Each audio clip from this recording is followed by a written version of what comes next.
আপনার সমস্যাটা কি বলুন তো মিস্টার ফারাবি? আমি গত 5 মিনিট ধরে আপনাকে একটা সিম্পল প্রশ্ন করেছি, আর আপনি আমার দিকে এমনভাবে তাকিয়ে আছেন যেন আমি ভিন গ্রহের কোনো প্রাণী, আর আমার কপাল থেকে দুটো অ্যান্টেনা বের হয়ে আছে। Hello mister Farabi, connection lost নাকি আপনার মাথার ভেতরে র্যাম ক্রস করেছে? মিটিংয়ের মাঝখানে এইভাবে স্পেস আউট হয়ে যাওয়ার কোনো মানে আছে? আমি কি ধরে নেব আপনি আমার কথা শুনছিলেন না? না না ম্যাডাম, শুনছিলাম তো, শতভাগ মনোযোগ দিয়ে শুনছিলাম। আপনার কণ্ঠস্বর তো আর সাধারণ কণ্ঠ নয়, একেবারে Dolby atoms surround sound system. না শুনে উপায় আছে? তাহলে আমার প্রশ্নের উত্তর দিচ্ছেন না কেন? আমি জিজ্ঞেস করেছি আমাদের নতুন এনার্জি এক্স ড্রিঙ্কের ট্যাগলাইন কি হতে পারে, সে সম্পর্কে আপনার প্রাথমিক ধারণাটা কি? ও, ট্যাগলাইন। হ্যাঁ হ্যাঁ, অবশ্যই।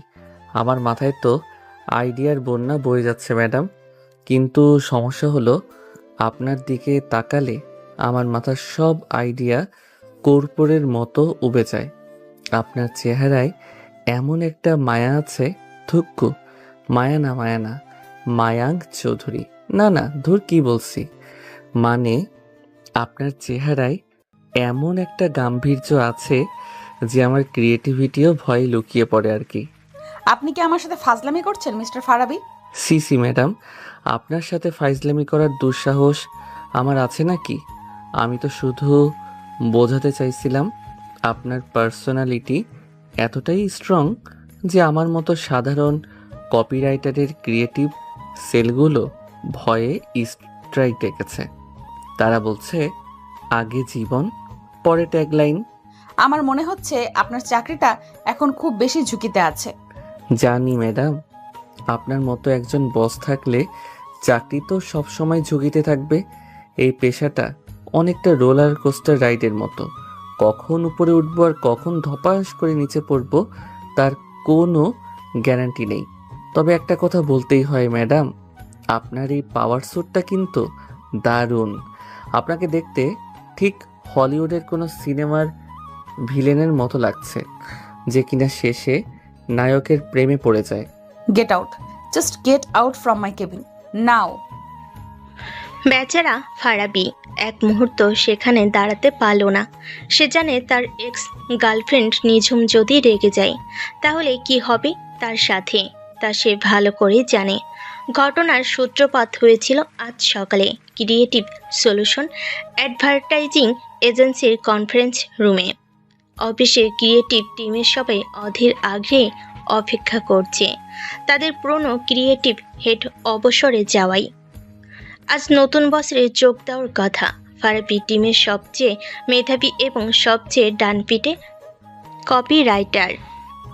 সে তার পাশে কিউবিকলের বন্ধু ও সহকর্মী রিয়াদকে কনুই দিয়ে খোঁচা মেরে ফিস ফিস করে বলল, কিরে, নতুন বস আসতে আর কত দেরি?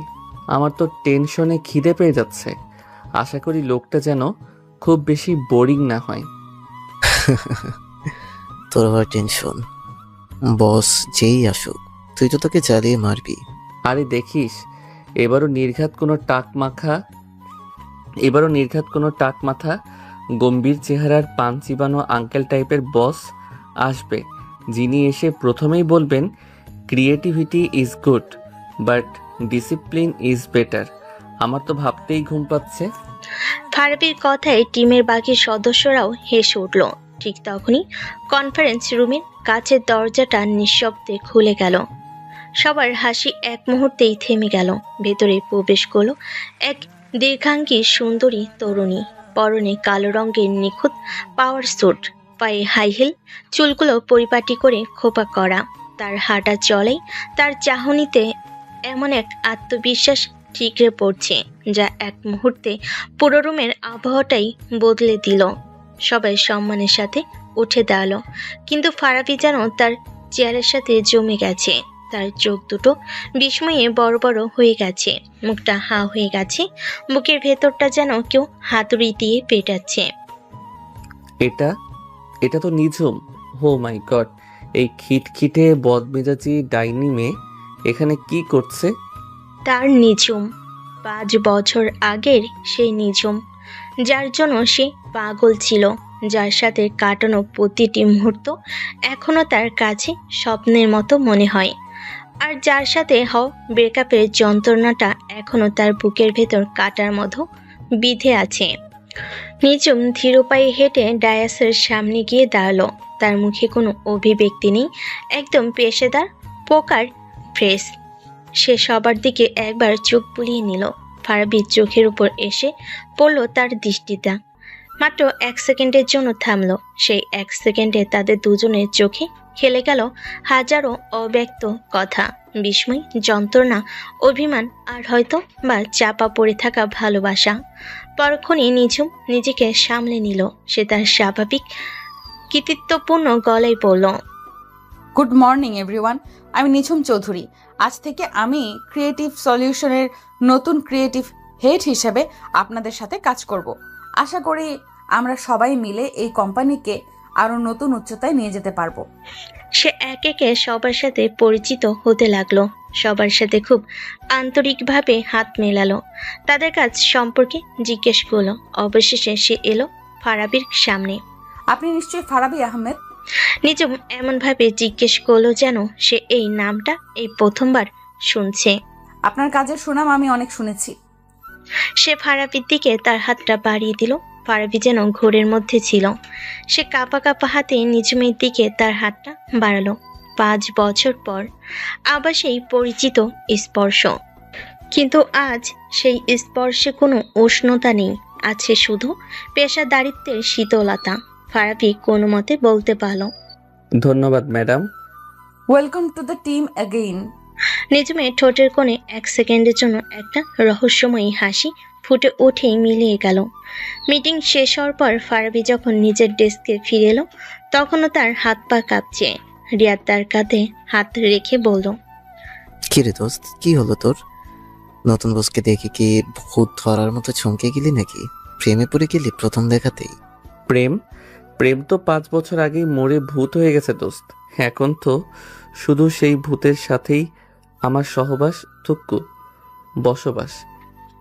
আর সেই ভূত যে আজ তার বস হয়ে ফিরে আসবে, সে তার স্বপ্ন কল্পনা করতে পারেনি। মিটিংয়ের ঠিক 1 ঘন্টা পরেই ফারাবি ডেস্কের ইন্টারকমটা বেজে উঠল। ওপাশে নিঝুমের ঠান্ডা আবেগহীন কণ্ঠ। ফারাবি, আমার কেবিনে আসুন আর্জেন্টলি। ফারাবি যখন তার কেবিনে ঢুকলো, তখন নিঝুম একটা ফাইল দেখছিল।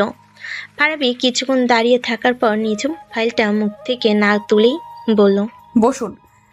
ফারাবি বসার পর প্রায় 1 মিনিট ধরে পিন পতন নীরবতা। তারপর নিঝুম ফাইলটা বন্ধ করে তার দিকে তাকালো।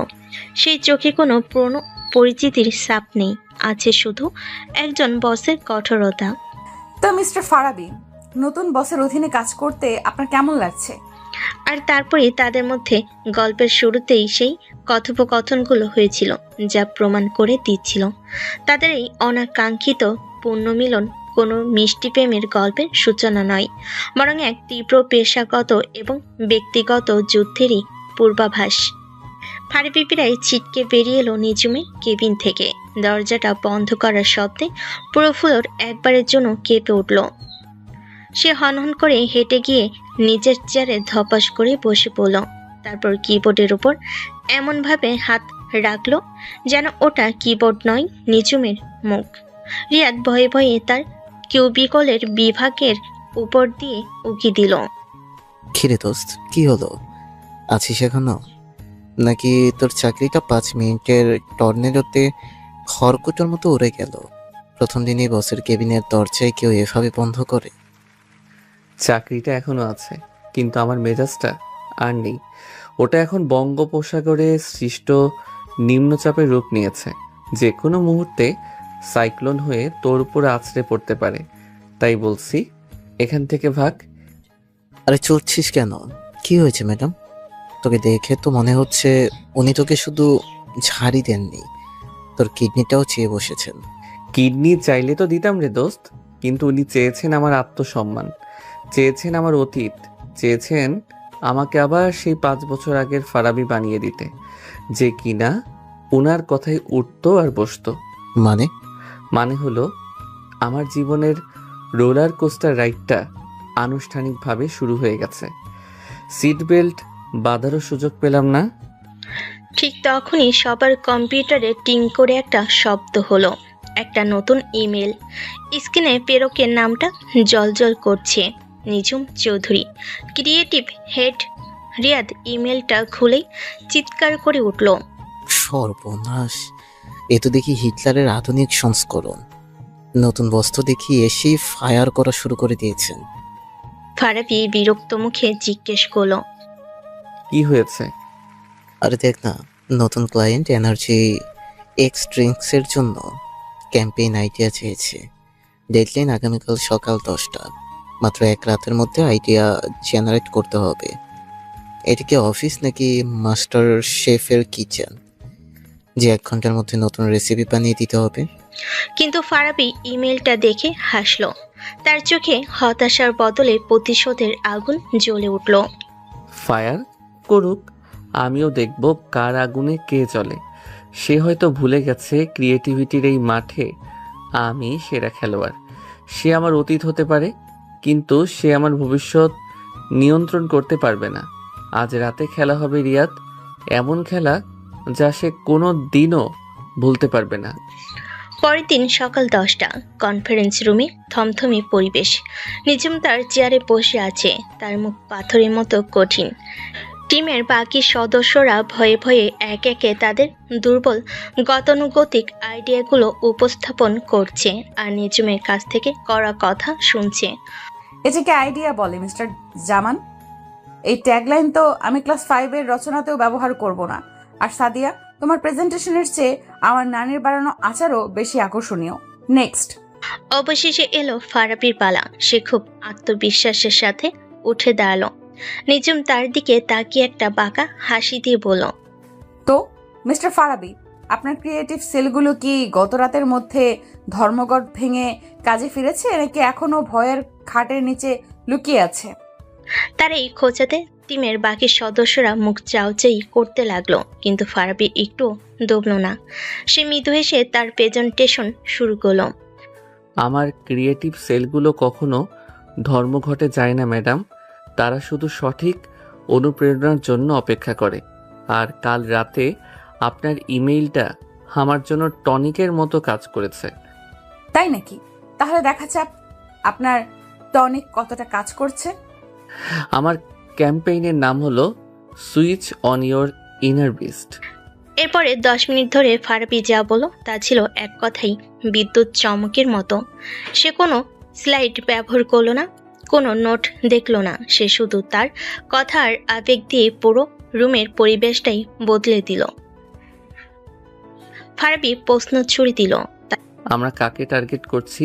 শুধু সেই ছেলে মেয়েদের যারা সারা দিন জিমে গিয়ে ঘাম ঝরায়? না, আমরা টার্গেট করছি সেই ছেলেটাকে যে সারা দিন বসের ঝাড়ি খেয়ে লোকাল বাসে ঝুলে বাসায় ফেরে, কিন্তু রাতের বেলা সে তার গিটারটা হাতে নিয়ে হয়ে ওঠে একজন রকস্টার। আমরা টার্গেট করছি সেই মেয়েটাকে যে সারাদিন ক্লাসের বোরিং লেকচার শোনে, কিন্তু মধ্যরাতে সে একজন কোডার, একজন হ্যাকার, যে কিনা পুরো সিস্টেমকে নাড়িয়ে দিতে পারে। এনার্জি এক্স শুধু একটা এনার্জি ড্রিঙ্কস নয় ম্যাডাম, এটা হলো তাদের ভেতরে সেই ঘুমন্ত পশুটাকে, তাদের ভেতরে সেই বীজটাকে জাগিয়ে তোলার একটা সুইচ। তার কথা বলার ভঙ্গিতে, তার চোখের আগুনে সবাই যেন সম্মোহিত হয়ে গিয়েছিল। ফারাবি এক মুহূর্তের জন্য থামল, পুরো রুমের উপর চোখ বুলিয়ে নিল। আর আমার ট্যাগলাইন এনার্জি এক্স, সাধারণের আড়ালে অসাধারণ তুমি। ফারাবির প্রেজেন্টেশন শেষ হওয়ার পর পুরো রুমে পিনপতন নীরবতা। টিমের সবাই মুগ্ধ, বিস্মিত। রিয়াদের চোখে মুখে গর্বের ছাপ।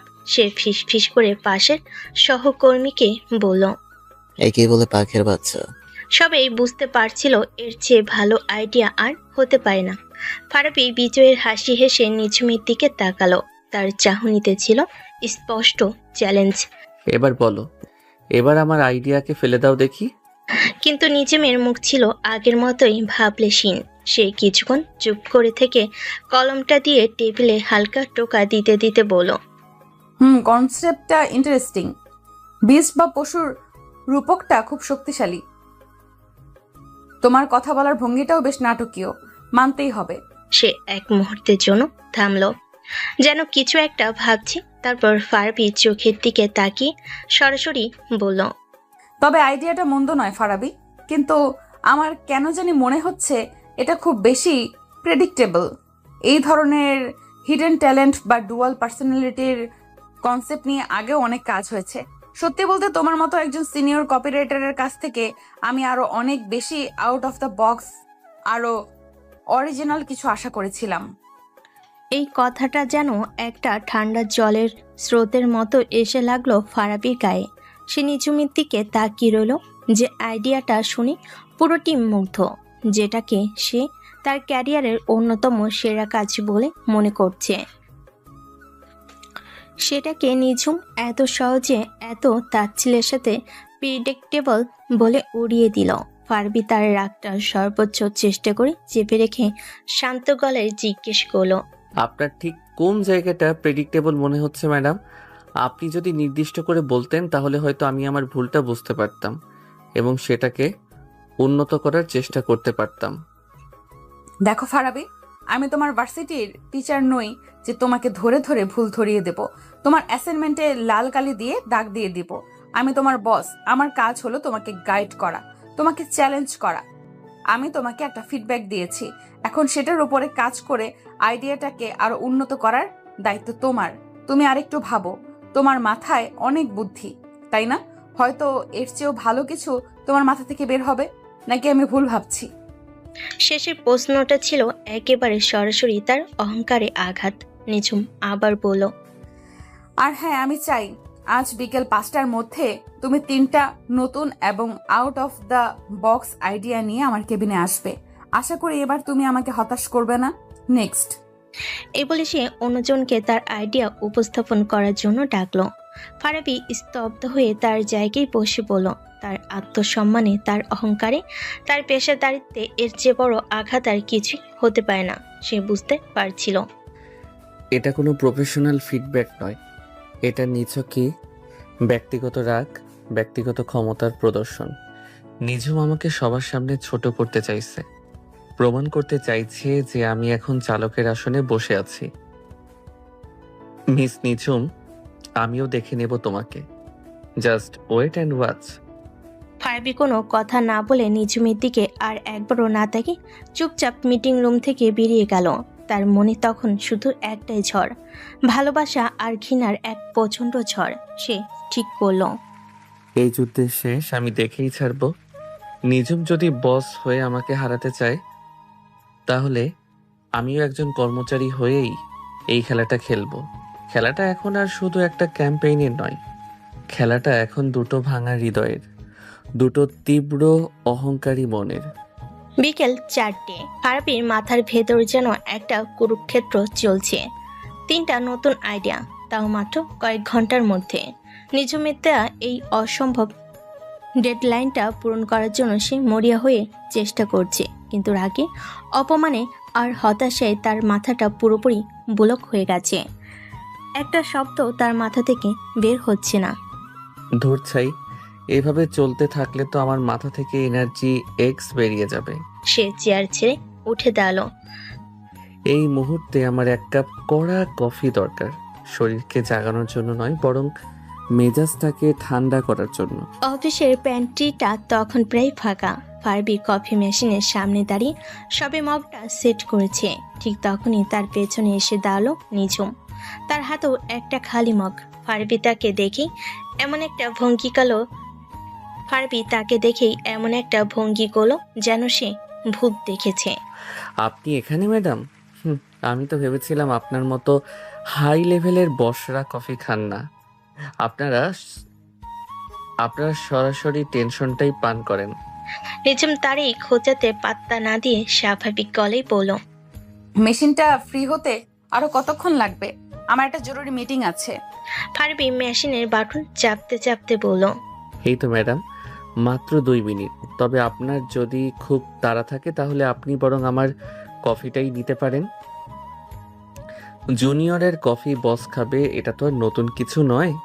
আপনারা তো আমাদের আইডিয়া, শ্রম, ঘুম সবই খান। এক কাপ কফি তো আর তুলনায় কিছুই না। অপ্রয়োজনীয় কথা বলার অভ্যাসটা তোমার এখনো যায়নি, তাই না ফারাবি? নিজুম তার পাশে দাঁড়িয়ে বলল। তার কণ্ঠস্বর ঠান্ডা, কিন্তু ফারাবির খুব কাছে দাঁড়ানোর কারণে তার পারফিউমের হালকা পরিচিত গন্ধটা ফারাবির নাকে এসে লাগলো। সেই পুরনো গন্ধটা, যা একসময় তার খুব প্রিয় ছিল। ফারাবি কফির মগটা হাতে নিয়ে তার দিকে ঘুরল। এক কাপ কফি তো তার তুলনায় কিছুই না। কিছু অভ্যাস বদলানো যায় না ম্যাডাম। যেমন ধরুন আপনার এই হুটহাট করে মানুষের ব্যক্তিগত স্পেসে ঢুকে পড়ার অভ্যাসটা এখনো আগের মতোই আছে। আমি তোমার ব্যক্তিগত স্পেসে ঢুকিনি, আমি শুধু আমার কফির জন্য অপেক্ষা করছি। ও তাই নাকি? ফারাবি তার দিকে তাকিয়ে আপদমস্তক একবার দেখল। বাহ নিঝুম ম্যাডাম, আপনার তো দেখছি অনেক উন্নতি হয়েছে। এক সময় তো আপনি সাধারণ কফি বানাতে গিয়েও পুরো রান্নাঘর জ্বালিয়ে ফেলার অবস্থা করতেন, মনে আছে? একবার আমার জন্মদিনে আপনি কেক বানানোর চেষ্টা করেছিলেন। নিজুমের মুখটা মুহূর্তেই কঠিন হয়ে গেল। অতীতের কথা টেনে আনার কোনো মানে হয় না। কেন হবে না? অতীত থেকেই তো মানুষ শেখে। সেদিন আপনি যে কেকটা বানিয়েছিলেন ওটা কেক ছিল না, ছিল একটা কার্বনের খণ্ড। ওটা দিয়ে চাইলেই হিরে বানানো যেত। আর আজ দেখুন আপনি এত বড় একটা কোম্পানির ক্রিয়েটিভ ডিপার্টমেন্ট চালাচ্ছেন। অবিশ্বাস্য। কিভাবে করলেন এই অসাধ্য সাধন? কোনো স্পেশাল কোর্স করেছেন নাকি? হ্যাঁ করেছি, কোর্সের নাম ছিল লাইফ। এই কোর্সটা মানুষকে সময়ের সাথে বদলাতে শেখায় ফারাবি। তোমার মতো এখনো অতীতে পড়ে থেকে অন্যদের খোঁচা দিয়ে নিজের ব্যর্থতা ঢাকতে শেখায় না। ব্যর্থতা? আমাকে আপনার ব্যর্থ মনে হয়? নয়তো কি? 5 বছর আগে তুমি যেখানে ছিলে আজও সেখানেই পড়ে আছো। সেই একই ভার্সিটি কেন্দ্রিক জোকস, সেই একই ছেলে মানুষই, সেই একই বেপরোয়া স্বভাব। আর আমি কোথায় সেটা তো তুমি দেখতেই পাচ্ছ। আমি এগিয়ে গেছি ফারাবি, কারণ আমি জানি জীবনটা কোনো মজার নাটক নয়। বাহ, খুব তো বড় বড় কথা শিখে গেছো। কিন্তু এই বড় বড় কথাগুলো কি রাতে ঘুমানোর সময় তোমার কোনো কাজে আসে নিঝুম? নাকি তখনও সেই অতীতেই ফিরে যেতে হয়? সেই ছেলে মানুষগুলো, সেই বেপরোয়া স্বভাবের মানুষটাকেই মনে পড়ে? আমার কি মনে পড়ে আর কি পড়ে না সেটা নিয়ে তোমার ভাবতে হবে না। নিজুম রেগে গিয়ে তার নিজের জন্য কফি বানাতে লাগলো। তুমি বরং তোমার ওই 3টা out of the box idea নিয়ে ভাবো, কারণ বিকেল 5টার পর তোমার ভাবার সময়টাও হয়তো আর থাকবে না। ফারাবি তার পাশে এসে ঝুঁকে ঠিক তার কানের কাছে মুখ নিয়ে এসে ফিস ফিস করে বলল। আপনি কি আমাকে চাকরি থেকে বের করে দেওয়ার হুমকি দিচ্ছেন ম্যাডাম? তার এই ঘনিষ্ঠতায় নিঝুমের শরীরটা মুহূর্তেই কেঁপে উঠল। সে কোনো মতে নিজেকে সামলে নিয়ে বলল। আমি হুমকি দেইনি ফারাবি, আমি শুধু আমার দায়িত্ব পালন করি। অযোগ্য কর্মচারীদের কোম্পানিতে রাখার কোনো মানেই হয় না। অযোগ্য? ঠিক আছে ম্যাডাম, দেখা যাবে কে যোগ্য আর কে অযোগ্য। বিকেল 5টায় আমার আইডিয়াগুলো আপনার টেবিলে থাকবে, কিন্তু আমার একটা শর্ত আছে। তোমার শর্ত শোনার জন্য আমি বাধ্য নই। শুনতে তো হবেই। আমার আইডিয়াগুলো যদি আপনার সকালের আইডিয়ার চেয়েও ভালো হয়, তাহলে কালকে আপনাকে পুরো টিমের সামনে, সবার সামনে বলতে হবে, Farabi you are a genius. পারবেন তো, নাকি আপনার বসগিরির ইগোতে লাগবে? এই সরাসরি চ্যালেঞ্জে নিঝুমের মুখটা লাল হয়ে গেল। সে ফারাবির চোখের দিকে তাকিয়ে দেখল, সেই চোখে আগুন জ্বলছে।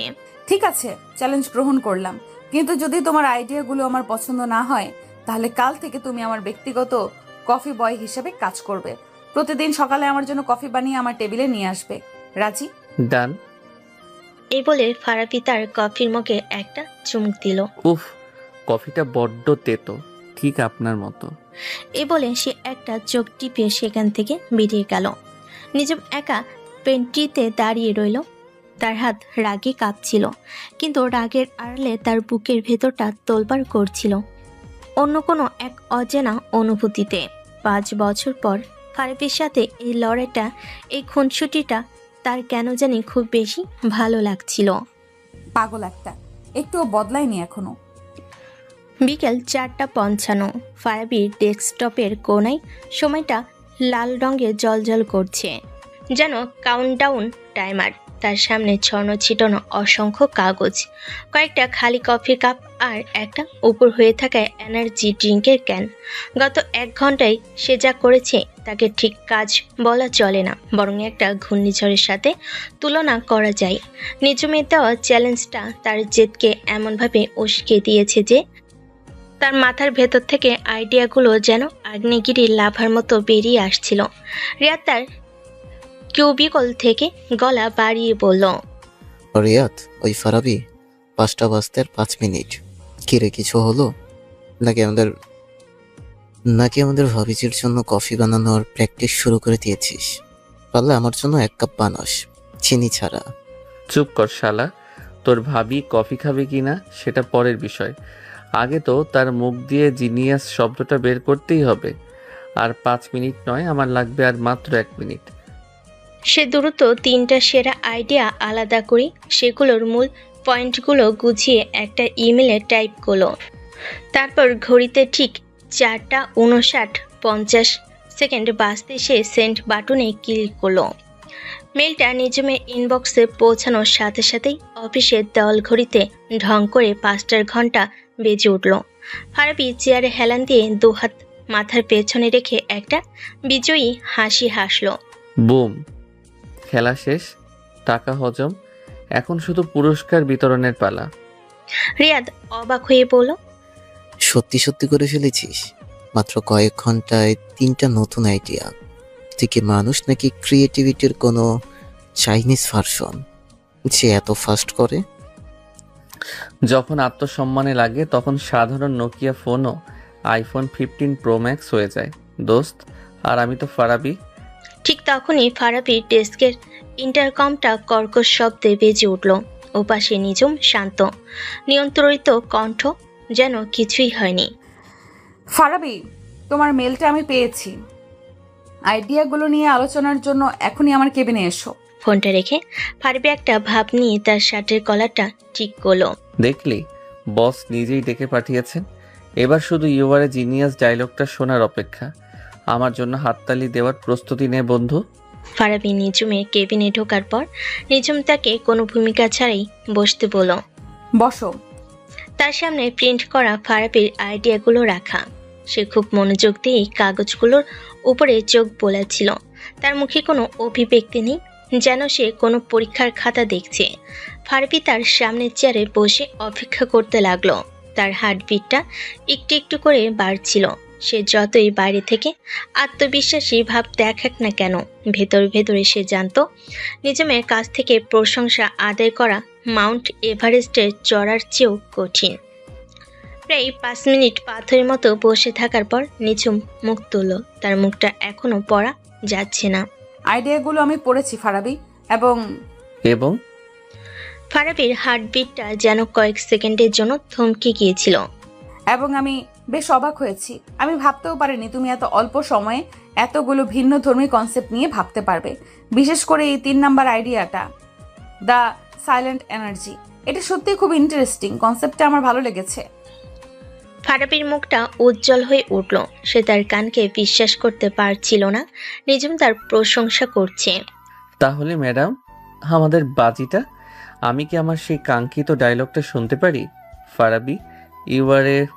নিজম তাকে মাঝপথে থামিয়ে দিয়ে বলল, কিন্তু আইডিয়া আর কনসেপ্ট এক জিনিস নয় ফারাবি। তোমার কনসেপ্টটা ভালো, কিন্তু সেটার কোনো শরীর নেই, কোনো আত্মা নেই। এর এক্সিকিউশন প্ল্যানটা খুব দুর্বল। আমাদের ক্লায়েন্ট শুধু স্বপ্ন দেখে না, তারা সেই স্বপ্নকে বাস্তবেও দেখতে চায়। তাই আমি চাই তুমি আজ রাতেই এই আইডিয়াটার উপরে একটা সম্পূর্ণ প্রেজেন্টেশন তৈরি করবে। কাল সকালে মিস্টার রজার্সের সাথে আমাদের একটা জরুরি মিটিং আছে। আমরা এই নতুন আইডিয়াটাই তাদের সামনে উপস্থাপন করব। কি বললেন? আজ রাতেই? ম্যাডাম, এখন বাজে 5:30। আপনি কি আমার সাথে মজা করছেন? একটা সম্পূর্ণ প্রেজেন্টেশন রিসার্চ আর মার্কেট অ্যানালাইসিস সহ তৈরি করতে অন্তত 8 থেকে 10 ঘন্টা সময় লাগবে। এটা কোনোভাবেই সম্ভব না। কেন সম্ভব না? নিজমের ঠোঁটের কোণে সেই পরিচিত বাঁকা হাসিটা আবার ফিরে এলো। আমার টিমের সেরা কর্মচারীর কাছে তো সময়ের কোনো অজুহাত থাকতে পারে না, তাই না ফারাবি? তুমি না কিছুক্ষণ আগেই বলেছিলে আত্মসম্মানে আঘাত লাগলে সাধারণ মানুষ হালকা হয়ে যায়। নাকি তোমার সেই হাল খাওয়ার শক্তিটা মাত্র কয়েক ঘন্টাতেই ফুরিয়ে গেল? এটা হালকা হওয়ার প্রশ্ন নয় ম্যাডাম, এটা বাস্তবতার প্রশ্ন। তাহলে হয়তো আমারই তোমাকে চিনতে ভুল হয়েছে। নিঝুম উঠে দাঁড়িয়ে জানালার কাছে গেল। আমি ভেবেছিলাম তুমি চ্যালেঞ্জ নিতে ভালোবাসো। যাকগে, তুমি যদি না পারো তাহলে আমাকে পরিষ্কার করে বলে দাও, আমি অন্য কাউকে দিয়ে কাজটা করিয়ে নেব। সাদিয়া হয়তো পারবে, ওর কাজ করার স্পিড বেশ ভালো। এই কথাই ফারাবি জেটটা আবার আগ্নেয়গিরির মতো ফেটে পড়ল। অন্য কেউ তার আইডিয়া নিয়ে কাজ করবে, এটা সে কিছুতেই মেনে নিতে পারবে না। না, অন্য কাউকে লাগবে না, আমি করব, আজ রাতেই করব। আপনি কোনো চিন্তা করবেন না ম্যাডাম। কাল সকালের মিটিংয়ে আপনার হাতে একটা বিশ্বমানের প্রেজেন্টেশন থাকবে, এমন প্রেজেন্টেশন যা দেখে আপনি জিনিয়াস শব্দটা বলতে বাধ্য হবেন। গুড, আমি এটাই আশা করেছিলাম। তাহলে আর সময় নষ্ট না করে কাজে লেগে পড়ো। রাত 10টা। ক্রিয়েটিভ সলিউশনস এর বিশাল ফ্লোরটা ভূতের বাড়ির মতো অন্ধকার, নিস্তব্ধ। শুধু দুটো ডেস্কের আলো জ্বলছে, একটা নিঝুমের কাছের কেবিনের ভিতর, আরেকটা বাইরে ফারাবির ডেস্কে। দূর চাই, এই ডেটাটা মিলছে না কেন? ফারাবি বিরক্ত হয়ে বিড়বিড় করলো, তার চোখ দুটো জ্বালা করছে, মাথাটা হ্যাং হয়ে আছে। কাজের চাপে পরিবেশটা এতটাই থমথমে যে কিবোর্ডের টাইপিংয়ের শব্দ খুব জোরে শোনাচ্ছে। হঠাৎ করে সেই নিস্তব্ধতা ভেঙে দিয়ে ফারাবির পকেটে থাকা ফোনটা তীব্র স্বরে বেজে উঠল। রিংটং হিসাবে বাজছে অর্ণবের গাওয়া সেই পুরনো গান। অর্ণবের গাওয়া সেই পুরনো পরিচিত গানটা। হারিয়ে গিয়েছি এই তো ভালো, খবর আমার কেউ রাখে না। গানটা যেন কোনো রিংটন নয়, একটা টাইম মেশিন। এক মুহূর্তে সে ফারাবি আর নিঝুম দুজনকে 5 বছর পেছনে তাদের ভার্সিটির সেই দিনগুলোতে ফিরিয়ে নিয়ে গেল। ফারাবি দ্রুত ফোনটা পকেট থেকে বের করে কেটে দিল, কিন্তু গানের রেশটা তখনও ঘরের বাতাসে ভাসছে। সে আর চোখে নিঝুমের কেবিনের দিকে তাকালো, দেখলো নিঝুম ফাইল থেকে মুখ তুলে কাছের দেওয়ালের ওপাশ থেকে তার দিকেই তাকিয়ে আছে। তার চোখে কোনো রাগ নেই, কোনো কৃতিত্ব নেই, আছে শুধু একরাশ বিষণ্ণতা, একরাশ স্মৃতি। কয়েক মুহূর্তে নীরবতার পর ফারাবির ডেস্কের ইন্টারকমটা বেজে উঠল। ওপাশে নিঝুমের কণ্ঠ, তবে এবার আর আগের মতো কঠোর নয়, কিছুটা নরম, কিছুটা ভেজা। জি ম্যাডাম। ফারাবি, তোমার ফোনের রিংটোনটা এখনো এটাই আছে? হ্যাঁ। কেন? বদলাতে ইচ্ছে করেনি কখনো। আবারও কয়েক সেকেন্ডের নীরবতা। ফারাবি শুনতে পাচ্ছিল ফোনের ওপাশে নিঝুম একটা দীর্ঘশ্বাস ফেলো। গানটা বেশ বিরক্তিকর, অফিসের পরিবেশের সাথে ঠিক যায় না। এটা বদলে ফেললে ভালো হয়, এটা আমার আদেশ। ফারাবি তার ফোনের স্ক্রিনের দিকে তাকালো, যেখানে এখনো নিঝুমের সাথে তার পুরনো একটা হাসি মুখের ছবি ওয়েলপেপার হিসেবে দেওয়া আছে। সে মুচকি হাসলো। কিছু আদেশ মানা যায় না ম্যাডাম, কারণ কিছু জিনিস বদলানো যায় না, চাইলেও না। এই একটি লাইনে তাদের দুজনের মধ্যকার সমস্ত পেশাদারিত্বের দেওয়াল যেন এক মুহূর্তের জন্য ভেঙে পড়ল। তারা আবার ফিরে গেল সেই 5 বছর আগের ফারাবি আর নিঝুম, যাদের মাঝে কোনো বস ছিল না, কোনো কর্মচারী ছিল না, শুধু ভালোবাসা আর একরাশ স্বপ্ন। পরের দিন সকাল। ফারাবি প্রায় সারা রাত জেগে প্রেজেন্টেশনটা তৈরি করেছে। তার চোখ দুটো টকটকে লাল, কিন্তু মুখে এক ধরনের জেদি আত্মবিশ্বাস। সে জানে সে তার সেরা কাজটা করেছে। নিঝুম চাইলেও এবার আর তার কাজে খুঁত ধরতে পারবে না। ক্লায়েন্ট মিটিংয়ের ঠিক 10 মিনিট আগে নিঝুম তার কেবিনে ডেকে পাঠালো। নিঝুম তার দিকে না তাকিয়ে জিজ্ঞেস করলো। তার মনোযোগ তখন ল্যাপটপের স্ক্রিনে। একদম রেডি ম্যাডাম। ফারাবি পেন ড্রাইভটা টেবিলের উপর রেখে বলল, শুধু আপনার একবার চোখ বুলিয়ে নেওয়ার অপেক্ষা। আশা করি এবার আর আইডিয়াটা আপনার কাছে প্রেডিক্টেবল মনে হবে না। নিঝুম পেন ড্রাইভটা কানেক্ট করে প্রেজেন্টেশন খুলল। সে যত স্লাইডগুলো দেখতে লাগলো, তার মুখের অভিব্যক্তি ততই বদলাতে লাগলো। তার কুচকানো ভুরু ধীরে ধীরে স্বাভাবিক হয়ে এলো, চোখের কঠোর দৃষ্টিটা কোমল হলো। ফারাবি তার কাজ দিয়ে নিঝুমকে আবারও অবাক করে দিয়েছে। সে শুধু আইডিয়াটাকে উন্নতই করেনি, সাথে market research, target audience analysis এবং ডিজিটাল মিডিয়া প্ল্যানিংগুলো যোগ করেছে। প্রেজেন্টেশনটা দেখা শেষ করে নিজুম কিছুক্ষণ চুপ করে রইল। কি হলো ম্যাডাম, এবারও কি কোনো সমস্যা খুঁজে পেয়েছেন, নাকি জিনিয়াস শব্দটা আপনার মুখ দিয়ে বের হতে চাইছে না? Presentation ready. কাজটা ভালো হয়েছে ফারাবি, সত্যিই খুব ভালো হয়েছে। তোমার রিসার্চ প্রশংসার যোগ্য। আমি যা চেয়েছিলাম তুমি তার চেয়েও বেশি করেছো। এই অপ্রত্যাশিত প্রশংসায় ফারাবি কিছুটা অবাক হলো, কিন্তু তার জেদটা কমলো না। তাহলে আমাদের বাজিটা আপনি কি এখন সবার সামনে? মিটিংটা শেষ হোক, তারপর দেখা যাবে। এখন চলো, মিস্টার রজার্স আমাদের জন্য অপেক্ষা করছেন। কনফারেন্স রুমে থমথমে পরিবেশ। এনার্জি এক্স এর সিও মিস্টার রজার্স একজন 50 ঊর্ধ্ব রাশভারী আমেরিকান। তার সামনে ভালো আইডিয়া উপস্থাপন করা আর বাঘের খাঁচায় ঢুকে তাকে নাচ শেখানো একই জিনিস। প্রথমে নিজুম ক্যাম্পেইনের প্রেক্ষাপটটা তুলে ধরল, তারপর সে ফারাবিকে প্রেজেন্টেশন দেওয়ার জন্য ডাকলো। ফারাবি তার স্বভাবসুলভ ভঙ্গিতে অসাধারণ বাচনভঙ্গি আর আত্মবিশ্বাস দিয়ে প্রেজেন্টেশনটা শুরু করলো। দ্য সাইলেন্ট এজেন্সির কনসেপ্টটা মিস্টার রজার্সের বেশ পছন্দ হলো। তিনি কয়েকবার মাথা নেড়ে সায়ও দিলেন। ফারাবি যখন ভাবছে সে প্রায় জিতে গেছে, ঠিক তখনই মিস্টার রজার্স মিটিং থামিয়ে দিয়ে বলেন, হোল্ড ওয়ান ইয়াং ম্যান, আইডিয়াটা আমার ভালো লেগেছে। ইটস ফ্রেশ, ইটস পাওয়ারফুল, কিন্তু আমার একটা প্রশ্ন আছে। Sure sir. আমাদের মূল প্রতিযোগী লাইট স্পিড ডিংস, তারা তাদের বিজ্ঞাপনে এক্সট্রিম স্পোর্টস যেমন মাউন্টেন ক্লাইম্বিং, সার্ফিং এগুলো দেখায়। তাদের ট্যাগলাইন হলো আনলিশ দ্য পাওয়ার, আর তুমি বলছো তোমরা সাধারণ মানুষের ভেতরের শক্তিকে দেখাবে। আমার ভয় হচ্ছে তোমাদের এই সাইলেন্ট কনস্পেক্টরটা তাদের আউল ক্যাম্পেইনের সামনে স্ল্যান হয়ে যাবে না তো? মানুষ কি তাকে দুর্বলতা ভাববে? এই অপ্রত্যাশিত প্রশ্নে ফারাবি কিছুটা থমকে গেল। সে এই দিকটা নিয়ে ভাবেনি। সে কিছু একটা উত্তর দেওয়ার জন্য মনে মনে শব্দ হাতড়াচ্ছিল। আমি কি উত্তরটা দিতে পারি স্যার? হঠাৎ করেই নিজমের শান্ত আত্মবিশ্বাসী কণ্ঠস্বর শোনা গেল। মিস্টার রজার্স তার দিকে তাকাতে এসে বলতে শুরু করলো, আপনি খুব গুরুত্বপূর্ণ একটা পয়েন্ট তুলে ধরেছেন স্যার। এটা সত্যি যে লাইট স্পিড পাওয়ার বা শক্তিকে খুব আক্ষরিক অর্থে দেখায়, কিন্তু আমরা মনে করি একবিংশ শতাব্দীতে শক্তির সংজ্ঞা বদলে গেছে। আজকের যুগে একজন পর্বতারোহীর চেয়ে একজন কোডারের শক্তি কোনো অংশে কম নয়, যে কিনা তার মেধা দিয়ে পুরো পৃথিবীকে বদলে দিতে পারে।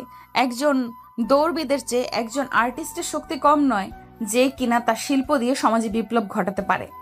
সে ফারাবির দিকে এক পলক তাকিয়ে আবার বলতে শুরু করলো, ফারাবি এই সাইলেন্ট এনার্জি কনসেপ্টটা আসলে দুর্বলতার কথা বলছে না স্যার, এটা বলছে ভেতরের শক্তির কথা। সেই শক্তি যা বাহির থেকে দেখা যায় না, কিন্তু যা দিয়ে অসম্ভবকে সম্ভব করা যায়। লাইট স্পিড আপনাকে পাহাড়ের চূড়ায় ওঠার শক্তি দিবে, আর আমাদের এনার্জি এক্স আপনাকে আপনার নিজের জীবনের চূড়ায় ওঠার সাহস দেবে। এখন সিদ্ধান্ত আপনার। আপনি কি শুধু শারীরিক শক্তি বিক্রি করতে চান, নাকি মানুষের স্বপ্নকে উস্কে দিতে চান? নিজমের এই অসাধারণ যুক্তি, তার কথা বলার ভঙ্গি, তার আত্মবিশ্বাস, সবকিছু মিলে মিস্টার রজার্সের মুখটা উজ্জ্বল হয়ে উঠল। তিনি হাততালি দিয়ে উঠলেন, brilliant miss Chowdhury, you are absolutely brilliant. আমি ঠিক এই ধরনের চিন্তা ভাবনাই খুঁজছিলাম। ফারাবির আইডিয়া আর আপনার দর্শন, এই দুটো মিলে একটা অগ্রতিরোধ্য ক্যাম্পেইন তৈরি হবে। Congratulation creative solution, we are happy to work with you. Meeting শেষ হলো। ক্লায়েন্ট খুশি মনে বেরিয়ে গেল। পুরো টিম আনন্দে ফেটে পড়ল। সবাই নিজুম আর ফারাবিকে অভিনন্দন জানাতে লাগলো। সবাই চলে যাওয়ার পর কনফারেন্স রুমে শুধু রয়ে গেল ফারাবি আর নিজুম। ফারাবি কোনো কথা না বলে চুপচাপ দাঁড়িয়েছিল। তার ইগো হয়তো তাকে নিজুমের প্রশংসা করতে বাধা দিচ্ছিল, কিন্তু তার মনটা আজ নিজুমের প্রতি এক নতুন শ্রদ্ধায় ভরে গিয়েছিল। সে আজ নতুন করে নিজুমকে চিনেছে। সে শুধু তার এক্স গার্লফ্রেন্ড নয়, সে একজন অসাধারণ পেশাদার, একজন জিনিয়াস। নিজম তার ফাইলপত্র গোছাতে গোছাতে জিজ্ঞেস করলো, কি হলো, এখনো দাঁড়িয়ে আছো কেন? কিছু না, শুধু ভাবছিলাম আপনি যদি ক্রিয়েটিভ হেড না হয়ে উকিল হতেন তাহলে হয়তো দেশের সেরা আইনজীবী হতেন। যেভাবে কথা দিয়ে আপনি পুরো কেস ঘুরিয়ে দিলেন, অবিশ্বাস্য। এই প্রথম ফারাবির মুখ থেকে কোনো উইটি রিমার্ক নয়, বরং জেনুইন প্রশংসা শুনল নিজম। তার খুব ভালো লাগলো। ফারাবি আবার জিজ্ঞেস করলো, আর আমাদের বাজিটা, আপনি কিন্তু এখনো আমাকে জিনিয়াস বলেননি। নিজম তার দিকে ফিরে একটা মিষ্টি হাসি হাসলো। তুমি কি সত্যিই চাও আমি ওটা বলি? অবশ্যই। ঠিক আছে। নিজম তার কাছে এগিয়ে এলো, তারপর তার কানের কাছে মুখ নিয়ে এসে ফিসফিস করে বলল, ইউ আর জিনিয়াস ফারাবি, কিন্তু মনে রেখো আমি তোমার বস, আর বস ইজ অলওয়েজ রাইট। এই বলে সে একটা চোখ টিপে রুম থেকে বেরিয়ে গেল। ফারাবি একা দাঁড়িয়ে হাসতে লাগলো। সে বুঝতে পারছিল তাদের এই পেশাগত যুদ্ধটা ধীরে ধীরে এক নতুন মিষ্টি খুনসুটির দিকে মন নিচ্ছে, যা হয়তো তাদের পুরনো সম্পর্কটাকেও নতুন করে ভাবার বাধ্য করবে। রাত প্রায় 10টা। ফারাবি অফিস থেকে এসে তার বাসায় ড্রয়িং রুমের সোফায় আদশা হয়ে টিভি দেখছে। টিভিতে একটা বোরিং টক শো চলছে, কিন্তু সেই দিকে তার কোনো মনোযোগ নেই। তার হাতে থাকা ফোনে সে হোয়াটসঅ্যাপে তার কলেজ জীবনের বন্ধুদের গ্রুপে তুমুল আড্ডায় মগ্ন। সে টাইপ করলো, দোস্ত, আজকের দিনটা যা গেল না। প্রথমে ভাবলাম ক্লায়েন্টকে পটিয়ে ফেলেছি, কিন্তু আমার বস ওই হিটলার নি শেষ মুহূর্তে এমন একটা ডায়লগ দিল যে ক্লায়েন্ট আমার চেয়ে ওরই ফ্যান হয়ে গেল। মেয়েটা কি মানুষ নাকি গুগল অ্যাসিস্ট্যান্ট বুঝি না, সব প্রশ্নের উত্তর ওর মাথায় রেডি থাকে। সে তার বন্ধু আকাশের সাথে কথা বলছিল, কিন্তু একই সময়ে তার মা মিসেস নার্সরিন তার জন্য রাতের খাবার গরম করতে করতে রান্নাঘর থেকে ডাকলেন, ফারাবি, এই ফারাবি, বলি রাতের খাবারটা কি আজ খাবি নাকি কালকে সকালবেলা একেবারে খাবি? আসছি মা। মায়ের ডাকে মনোযোগ সরে যাওয়ায় সে তার বন্ধুদের মেসেজের রিপ্লাইটা টাইপ করলো। কন্ট্যাক্ট লিস্টে আকাশের নামটা দেখেই দ্রুত সেন্ড করে দিল। মেসেজটা ছিল, দোস্ত, আমার বসটা একটা আস্ত হিটলার নি, সারাদিন শুধু আমাকেই বিরক্ত করার সুযোগ খোঁজে। মনে হয় পুরনো প্রতিশোধ নিচ্ছে। আমার তো মাঝে মাঝে ইচ্ছে করে ওর কফির মধ্যে তেলাপোকাটা ছেড়ে দেই। মেসেজটা সেন্ড হওয়ার 1 সেকেন্ডের মধ্যে ফারাবির বুকের ভেতরটা ধস করে উঠল। সে আকাশের বদলে মেসেজটা পাঠিয়ে দিয়েছে নিজুম চৌধুরী বসের নম্বরে। ও শিট শিট শিট। সে দ্রুত মেসেজটার উপর ট্যাপ করে ডিলিট ফর এভরিওয়ান অপশনটা খুঁজছিল, কিন্তু উত্তেজনায় হাত কাঁপছিল তার। ডিলিট করার আগে সে দেখল মেসেজটার নিচে দুটো নীল টিক চিহ্ন জ্বলে উঠেছে। তার মানে নিঝুম মেসেজটা দেখে ফেলেছে। গেছে রে আমার চাকরি, আমার সম্মান, আমার ইজ্জত, সব শেষ। ফারাবি কপালে হাত দিয়ে বসে পড়ল। সে সাথে সাথে মেসেজটা ডিলিট করে দিল, কিন্তু সে জানে যা ক্ষতি হওয়ার তা হয়ে গিয়েছে। মিসেস নার্সিন খাবার হাতে নিয়ে এসে জিজ্ঞেস করলেন, কিরে, কি হয়েছে? তোর মুখটা এমন ফ্যাকাশে লাগছে কেন? ভূতে ধরেছে নাকি? ভূত না মা, সাক্ষাৎ ডাইনি ধরেছে। এমন একটা ভুল করে ফেলেছি যার জন্য হয়তো কাল থেকে আমাকে আর অফিসে যেতে হবে না। তোমার বেকার ছেলের বোঝাটা হয়তো তোমাকে আরো কিছুদিন বইতে হবে। মানে কি করেছিস তুই? ঠিক তখনই ফারাবির বাবা মিস্টার ইকবাল সন্ধ্যাকালীন হাঁটা শেষে বাসায় ঢুকলেন। কি হয়েছে? কে বেকার? আমার ছেলে তো এখন বড় চাকরি করে, তাই না বাবা? ফারাবি তার বাবা মায়ের দিকে তাকিয়ে একটা দীর্ঘশ্বাস ফেল। বাবা মা, তোমাদের সাথে আমার কিছু কথা ছিল। আমার নতুন বস। সে তাদের পুরো ঘটনাটা খুলে বলল। নিজম যে তার এক্স গার্লফ্রেন্ড, সেই পরিচয়টা অবশ্য গোপন রাখলো। সবটা শুনে তার বাবা মা মাথায় হাত দিয়ে বসে পড়লেন। হায় আল্লাহ, তুই করেছিসটা কি? নিজের বসের নামে এইসব কথা লিখে পাঠিয়ে দিয়েছিস? তোর কি মাথায় গোবর ভরা নাকি? মিস্টার ইকবাল তাকে শান্ত করলেন। আরে থামো তো, ভুল তো মানুষেরই হয়। আর তুমিও বাপু কেমন? অফিসের বসকে নিয়ে এসব লেখার কি দরকার ছিল? আরে বাবা, আমি তো মজা করে বন্ধুকে লিখছিলাম। এখন আমি কি করব? কালকে অফিসে যাই কি করে? উনি তো আমাকে কাঁচাই চিবিয়ে খাবেন। কিছুই হবে না, কাল অফিসে যাবি, গিয়ে সরাসরি ম্যাডামের কাছে ক্ষমা চেয়ে নিবি। বলবি ভুল হয়ে গেছে। বড় বড় কোম্পানিতে এসব ছোটখাটো ভুল হয়ই। তুমি শাহরুখ খানের ডায়লগ কপি করলে কেন? আরে না, কপি কি করলাম, একটু ঘুরিয়ে বললাম আর কি। অবশ্য আমি শাহরুখ খানের বিরাট বড় ভক্ত। রাখো তোমার ভক্তগিরি। তোমার কি মনে হয় মা? আমার মনে হয় তোর বাবা ঠিকই বলেছেন, তবে সরাসরি ক্ষমা চাইতে যাস না। তাহলে কালকে অফিসে গিয়ে এমন ভান করবি যেন কিছুই হয়নি। যদি উনি নিজে থেকে কিছু বলেন, তাহলে এমন একটা ভাব নিবি যেন তুই আকাশ থেকে পড়েছিস। বলবি, কি বলছেন ম্যাডাম, আমার ফোন তো হ্যাক হয়ে গিয়েছিল। আমার নামে কে যে এসব আজে বাজে কথা লিখে পাঠিয়েছে, আমি তো নিজেই পুলিশে অভিযোগ করার কথা ভাবছি, বুঝলি? মায়ের এই অভিনব আইডিয়াটা শুনে ফারাবি আর তার বাবা দুজনেই হো হো করে হেসে ফেলল। ফারাবি তার মাকে জড়িয়ে ধরে বলল, ওয়াও মা, তুমি তো জিনিয়াস। তোমার এই বুদ্ধিটা কাজে লাগালে হয়তো চাকরিটা বেঁচেও যেতে পারে। তুমি তো আমার চেয়েও বড় ড্রামাবাজ দেখছি। You are so cute.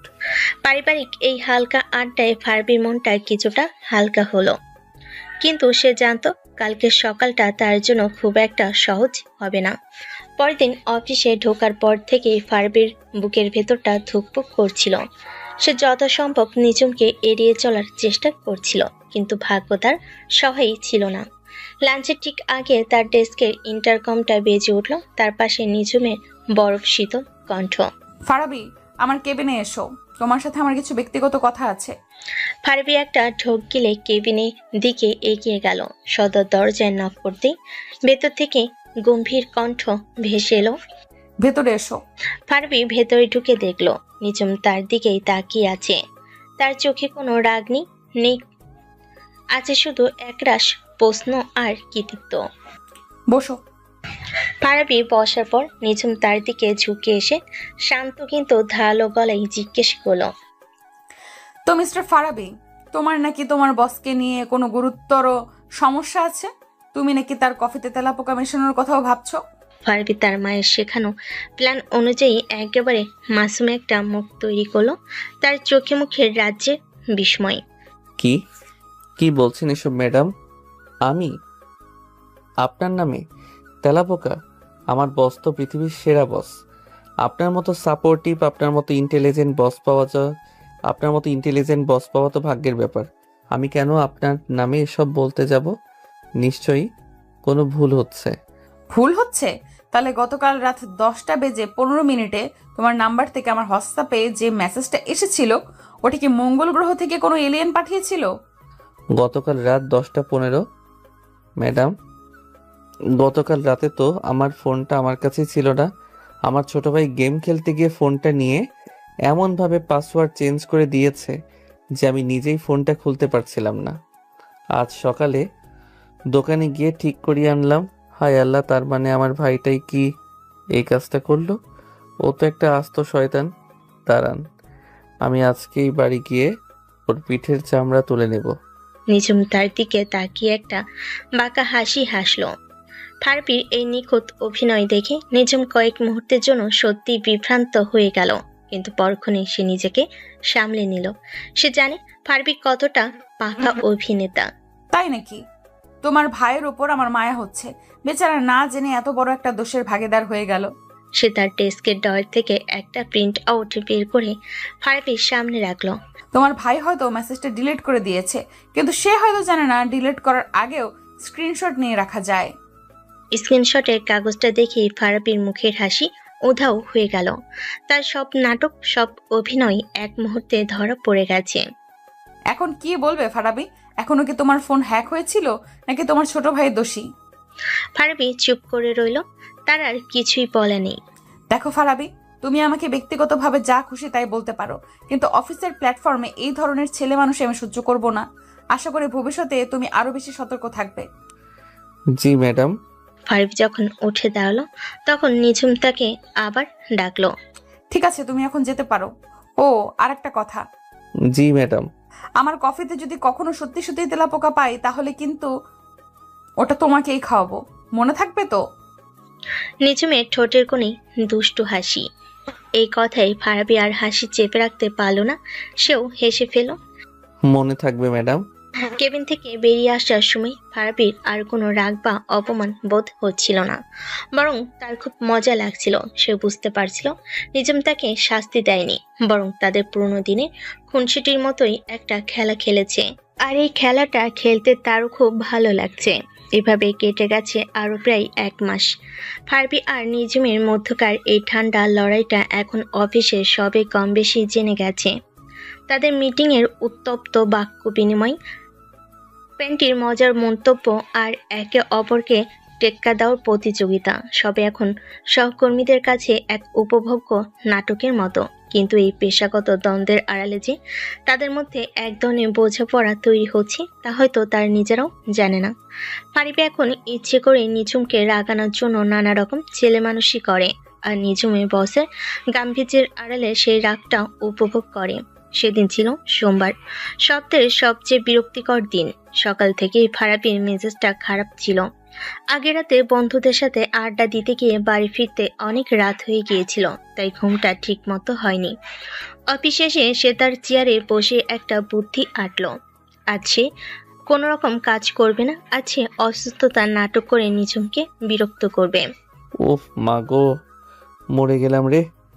ফারাবির আশঙ্কিক আর্তনাদের পাশে কিউবিকলের রিয়াদ চমকে তাকালো। সে দেখলো ফারাবি দুহাত মাথায় চেপে ধরে ডেস্কে প্রায় শুয়ে পড়েছে। কিরে ফারাবি, কি হয়েছে তোর? হঠাৎ করে কি হলো? শরীর খারাপ লাগছে? খুব খারাপ লাগছে দোস্ত, মাথাটা যেন ফেটে যাচ্ছে। মনে হচ্ছে মাথার ভেতরে কেউ হাতুড়ি দিয়ে পেটাচ্ছে। সারা শরীরে কাঁপুনি দিয়ে জ্বর আসছে। আমার মনে হয় আমি আর বাঁচব না রে। এই চুপ কর, কি সব আজে বাজে কথা বলছিস? দাঁড়া, আমি সাদিয়া আপুকে ডাকছি। কিছুক্ষণের মধ্যেই ফারাবির ডেস্কের চারপাশে ছোটখাটো একটা জটলা তৈরি হয়ে গেল। সাদিয়া এসে জিজ্ঞেস করলো, জানি না আপু, হঠাৎ করে বলছে মাথা ঘুরছে, জ্বর আসছে। ফারাবি তার অভিনয়ের মাত্রা আরো বাড়িয়ে দিল। আমার মনে হয় আমার ডেঙ্গু হয়েছে কিংবা ম্যালেরিয়া, অথবা দুটোই একসাথে। আমার শেষ ইচ্ছে আমার ডেস্কের ড্রয়ারে রাখা চিপসের প্যাকেটটা তোরা সবাই ভাগ করে খাস। টিমের সবাই যখন তাকে নিয়ে প্রচন্ড চিন্তিত, তখন ফারাবি এক চোখ সামান্য খুলে কাছের দেওয়ালের ওপাশে নিঝুমের কেবিনের দিকে তাকালো। নিঝুম তার নিজের কাজে এতটাই মগ্ন যেন বাইরের পৃথিবীতে পারমাণবিক বোমা ফাটলো সে তার কিছু যায় আসে না। ফারাবি মনে মনে বলল, কি পাষাণ রে বাবা। সাদিয়া শেষ পর্যন্ত নিঝুমের কেবিনে গেল। নিঝুম ফাইল থেকে মুখ না তুলেই ইন্টারকমে ফারাবির এক্সটেনশনে কল করলো। ফারাবি কাঁপা কাঁপা হাতে ফোন তুলল। হ্যাঁ হ্যালো ম্যাডাম। অফিসে বসে সিনক্রেট না করে হাফ ডে ছুটি নিয়ে বাড়ি চলে যাও ফারাবি। তোমার জন্য বাকিদের কাজের পরিবেশ নষ্ট হচ্ছে। টিং করে ফোনটা কেটে দিল নিঝুম। ফারাবি রাগে প্রায় জ্বলে উঠল। পরিবেশ নষ্ট করছি আমি? ঠিক আছে ম্যাডাম, আমিও আজ বাড়ি যাব না, এখানেই মরে পড়ে থাকবো, তবু আপনার জয় হতে দেব না। বিকেল 5টা, অফিস ছুটি। সবাই এক একে ফারাবিকে টেক কেয়ার বলে বেরিয়ে গেল। রিয়াদ বলল, দোস্ত চল, তোকে বাড়ি নামিয়ে দিই। না তোরা যা, আমি আরেকটু রেস্ট নিয়ে তারপর যাব। রাত প্রায় 7টা। পুরো ফ্লোর একেবারে খালি। ফারাবি তার ডেস্কে মৃতপ্রায় অবস্থায় পড়ে আছে। সে যখন ভাবছে তার আজকের সব নাটকই বৃথা গেল, ঠিক তখনই সে কেবিনে দরজা খোলার শব্দ পেল। সে চোখ বন্ধ করে মরার মতো পড়ে রইল। সে শুনতে পেল হাই হিলের খটখট শব্দ ধীরে ধীরে তার ডেস্কের দিকে এগিয়ে আসছে। শব্দটা তার ডেস্কের সামনে এসে থামলো। নাটকটা তো ভালোই ছিল ফারাবি। পুরো টিমকে বোকা বানাতে পারলেও আমাকে বোকা বানাতে অতটাও সহজ নয়। তোমার এই জ্বর আসার নাটকটা আমি 5 বছর আগেও একবার দেখেছি। মনে আছে ভার্সিটির সেই পিকনিকের দিন, যখন তুমি চাঁদা দেওয়ার ভয়ে পেট ব্যথার অভিনয় করেছিলে? ফারাবি চুপ করে রইল।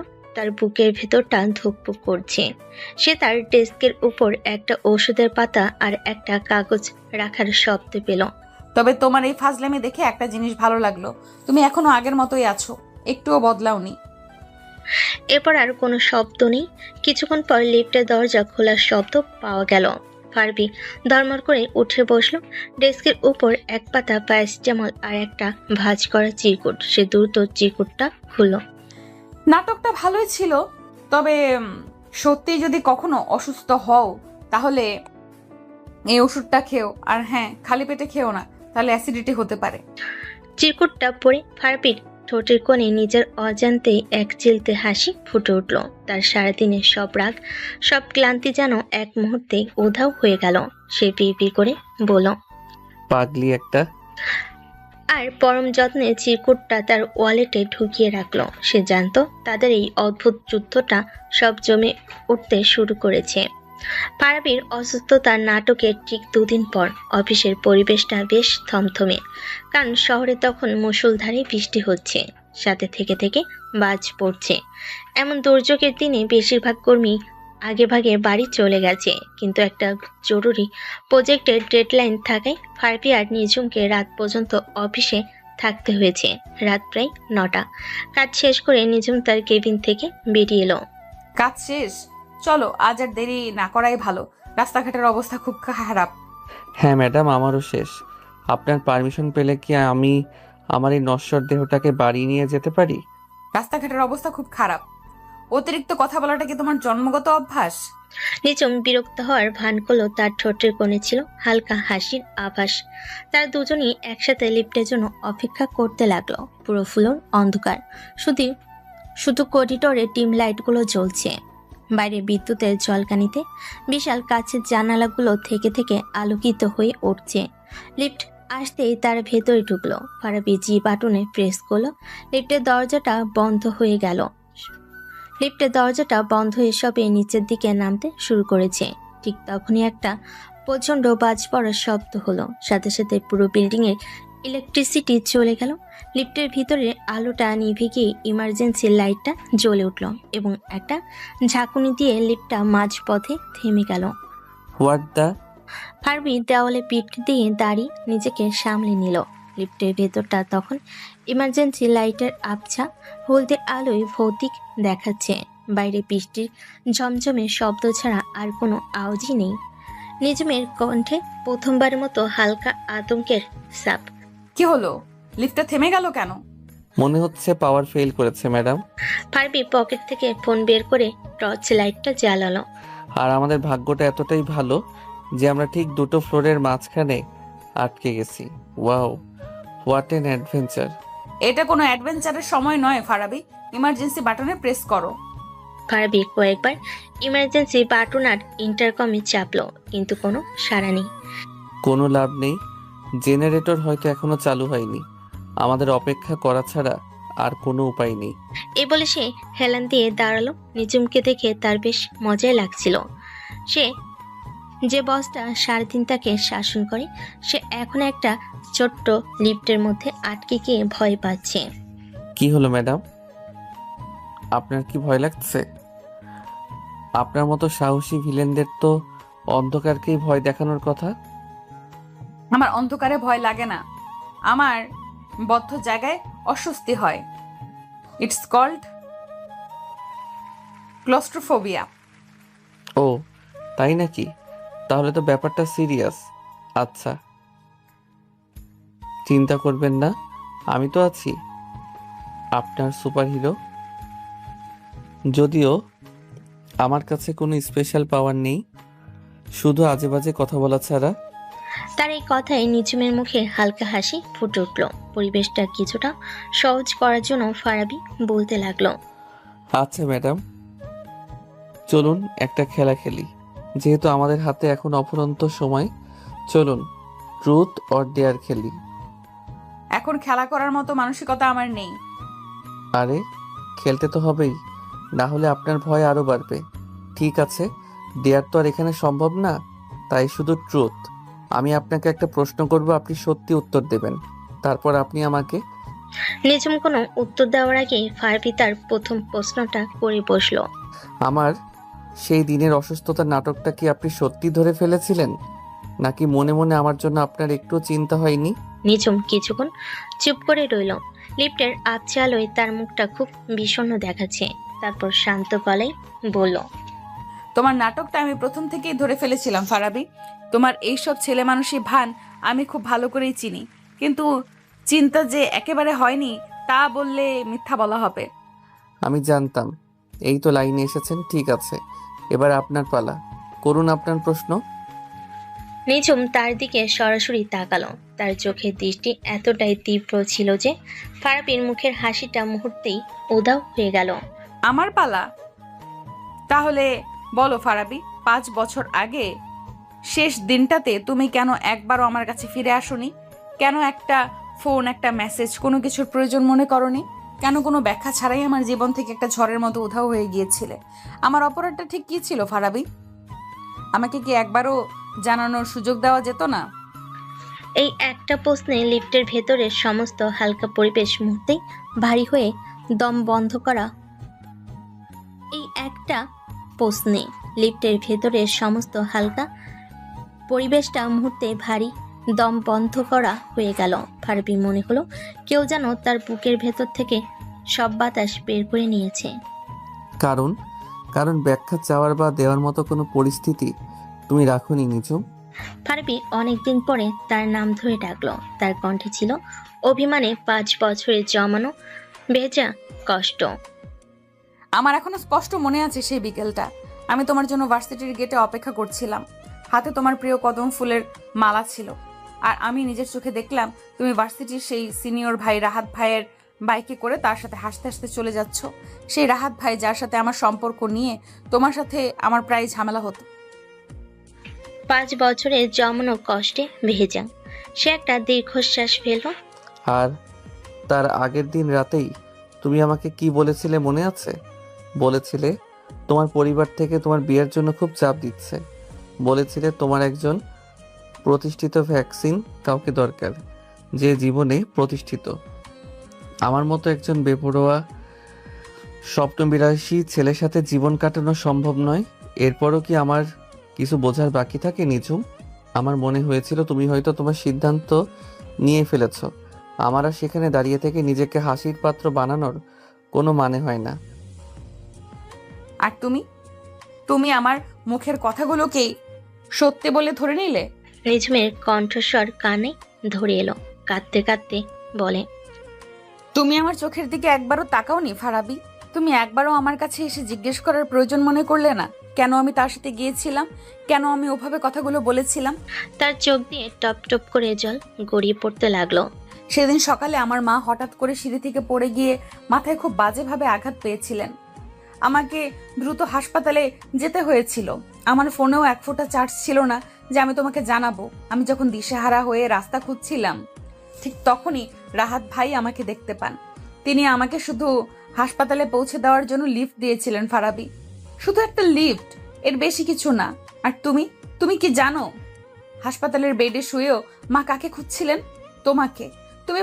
তিনি বারবার বলেছিলেন আমার ফারাবি বাবা কই, ওকে ছাড়া যে আমার ভালো লাগছে না। ফারাবি স্তব্ধ হয়ে গেল। তার পুরনো পৃথিবীটা যেন ঘুরতে শুরু করেছে। তাহলে তাহলে পুরো ব্যাপারটাই ছিল একটা বিশাল ভুল বোঝাবুঝি। আর আর ওই প্রতিষ্ঠিত হওয়ার কথাটা? ওটা আমি রাগের মাথায় বলেছিলাম, শুধু তোমাকে কষ্ট দেওয়ার জন্য বলেছিলাম। কারণ তুমি আমার জন্মদিনের কথা ভুলে গিয়ে বন্ধুদের সাথে সিলেটে ট্যুরে চলে গিয়েছিলে। আমার কতটা অভিমান হয়েছিল তুমি কি একবারও ভেবে দেখেছিলে? আমি চেয়েছিলাম তুমি আমার কাছে এসে আমার অভিমান ভাঙাবে, আমাকে সরি বলবে, ঠিক আগের মতো। আমি তো ভাবতেও পারিনি তুমি আমার একটা রাগের কথাকে এত সিরিয়াসলি নিয়ে নেবে আর কোনো দিন আমার সাথে যোগাযোগই করবে না। আমি তোমাকে পরদিন সকালে ফোন করেছিলাম, নিঝুম, অনেকবার করেছিলাম, কিন্তু তোমার ফোনটা সারাদিন বন্ধ ছিল। কারণ আমি ফোনটা ইচ্ছে করে বন্ধ করে রেখেছিলাম। আমি ভেবেছিলাম ফোন বন্ধ দেখলে তুমি চিন্তা করবে, তুমি আমার বাসায় ছুটে আসবে। আমি সারা দিন দরজার দিকে তাকিয়ে তোমার জন্য অপেক্ষা করেছিলাম। ভেবেছিলাম এই বুঝি তুমি এলে। ভেবেছিলাম তুমি এসে আমাকে বকা দেবে, আমার সাথে ঝগড়া করবে, তারপর জড়িয়ে ধরে বলবে সরি, আর কোনোদিন এমন হবে না। কিন্তু তুমি আসোনি ফারাবি, তুমি আর কোনোদিনও আসোনি। লিফটে সেই ছোট্ট অন্ধকার জায়গায় দুটো ভাঙা হৃদয় আজ 5 বছর পর তাদের ভুলের আর ইগোর তাদের জেদের মুখোমুখি হলো। এই 5টা বছরে তারা হয়তো জীবনের অনেক এগিয়ে গেছে, কিন্তু তাদের ভেতরটা যে এখনো সেই পুরনো ক্ষতটাই বয়ে বেড়াচ্ছে। তা আজ তারা দুজনেই বুঝতে পারলো। ফারাবি আর নিজেকে সামলাতে পারল না। সে নিঝুমের কাছে গিয়ে 2 কাঁধে হাত রাখলো। তার নিজের চোখ দিয়েও জল গড়িয়ে পড়ছে। আমি আমি খুব বড় একটা ভুল করে ফেলেছি নিঝুম। আমি তোমাকে বিশ্বাস করতে পারিনি। আমি আমার ইগোকে তোমার ভালোবাসার চেয়েও বড় করে দেখেছিলাম। প্লিজ যদি পারো আমাকে মাফ করে দাও। নিঝুম তার বুকে মাথা রেখে কান্নায় ভেঙে পড়ল। ভুলটা শুধু তোমার ছিল না ফারাবি, আমারও ছিল। আমার অভিমানটা খুব বেশি ছিল। আমারও উচিত ছিল তোমাকে সবকিছু খুলে বলার। ঠিক সেই মুহূর্তেই একটা ঝাঁকুনিতে লিফটের ভেতরের হলদে আলোটা নিভে গিয়ে উজ্জ্বল সাদা আলো জ্বলে উঠল। পাওয়ার চলে এসেছে। লিফটটা ধীরে ধীরে নিচের দিকে নামতে শুরু করলো, কিন্তু ফারাবি আর নিঝুম কেউই একে অপরের কাছ থেকে সরল না। তারা একে অপরকে আরো শক্ত করে জড়িয়ে ধরে দাঁড়িয়ে রইল। আজ 5 বছর পর তার জন্য আবার নতুন করে নিঃশ্বাস নিতে পারছিল। বাইরের পৃথিবীতে তারা হয়তো এখনো বস আর কর্মচারী, কিন্তু লিফটের ভিতরে এই মুহূর্তটা তাদের পুরনো সম্পর্কটাকে আবার জাগিয়ে তুলেছে। এক নতুন শুদ্ধ ভালোবাসার নতুন দরজা খুলে দিয়েছে। পরের দিন সকালে অফিসে ঢোকার পর থেকে পরিবেশটা কেমন অদ্ভুত। ফারাবি যখন তার ডেস্কে এসে বসলো, তখন তার আর নিঝুমের দিকে তাকাতে কেমন যেন লজ্জা লাগছিল, আবার এক ধরনের অধিকারবোধও কাজ করছিল। গতকাল রাতের ওই ঘটনার পর তাদের মধ্যকার সমস্ত তিক্ততা, সমস্ত পেশাগত দূরত্বের দেওয়াল যেন এক ঝটকায় ভেঙে পড়েছে। রিয়া তার কিউবিকলে উকি দিয়ে বলল, কিরে দোস্ত, কাল রাতে তোদের দুজনের কি হয়েছিল? তোরা তো অফিস থেকে বের হওয়ার পর আর ফোনই ধরলি না। আর আজকে ম্যাডামের মুখটাও কেমন যেন মেঘ কেটে যাওয়া শরবতের আকাশের মতো পরিষ্কার লাগছে। কাহিনী কি? তেমন কিছু না, শুধু 5 বছরের পুরনো একটা অপারেটিং সিস্টেম আপডেট দিয়ে নতুন করে রিবুট করলাম আর কি। সে যখন কাজ শুরু করতে যাবে ঠিক তখনই অফিসের পিয়ন এসে তার ডেস্কে একটা সুন্দর করে র্যাপিং পেপারে মোড়ানো ছোট্ট বাক্স রেখে গেল। ফারাবি আরো অবাক হলো, নিঝুম থেকে গিফট পাঠিয়েছে। সে সাবধানে র্যাপিং পেপারটা খুলো। ভেতরে একটা ডামি ব্র্যান্ডের সুন্দর দেখতে কফি মগ, আর মগের ভেতরে একটা ভাঁজ করা চিকুট। ফারাবি চিকুটটা খুলো। ভেতরে নিঝুমে মুক্তার মতো হস্তাক্ষরে লেখা, কাল রাতের ঘটনার জন্য আমি দুঃখিত। আমারও তোমাকে বিশ্বাস করা উচিত ছিল। আর হ্যাঁ, এটা তোমার জন্য, যাতে ভবিষ্যতে তোমাকে আর আমার তেতো কফির মগে কফি খেতে না হয়। চিরকুটটা পরে ফারাবি ঠোঁটের কোণে এক চিলতে হাসি ফুটে উঠল। সে মগটা হাতে নিয়ে দেখল সেটার গায়ে খুব সুন্দর করে ডিজাইন করে লেখা, ওয়ার্ল্ডস ও গেস্ট এমপ্লয়ি। বাহ, সরি বলার সাথেও খোঁচা মারাটা এখনো ছাড়তে পারিনি। সে উঠে দাঁড়িয়ে নিঝুমের কাছে কেবিনের দিকে তাকালো। নিঝুম তখন কাজ করার ভান করলো আর চোখে তাকিয়ে দেখছিল।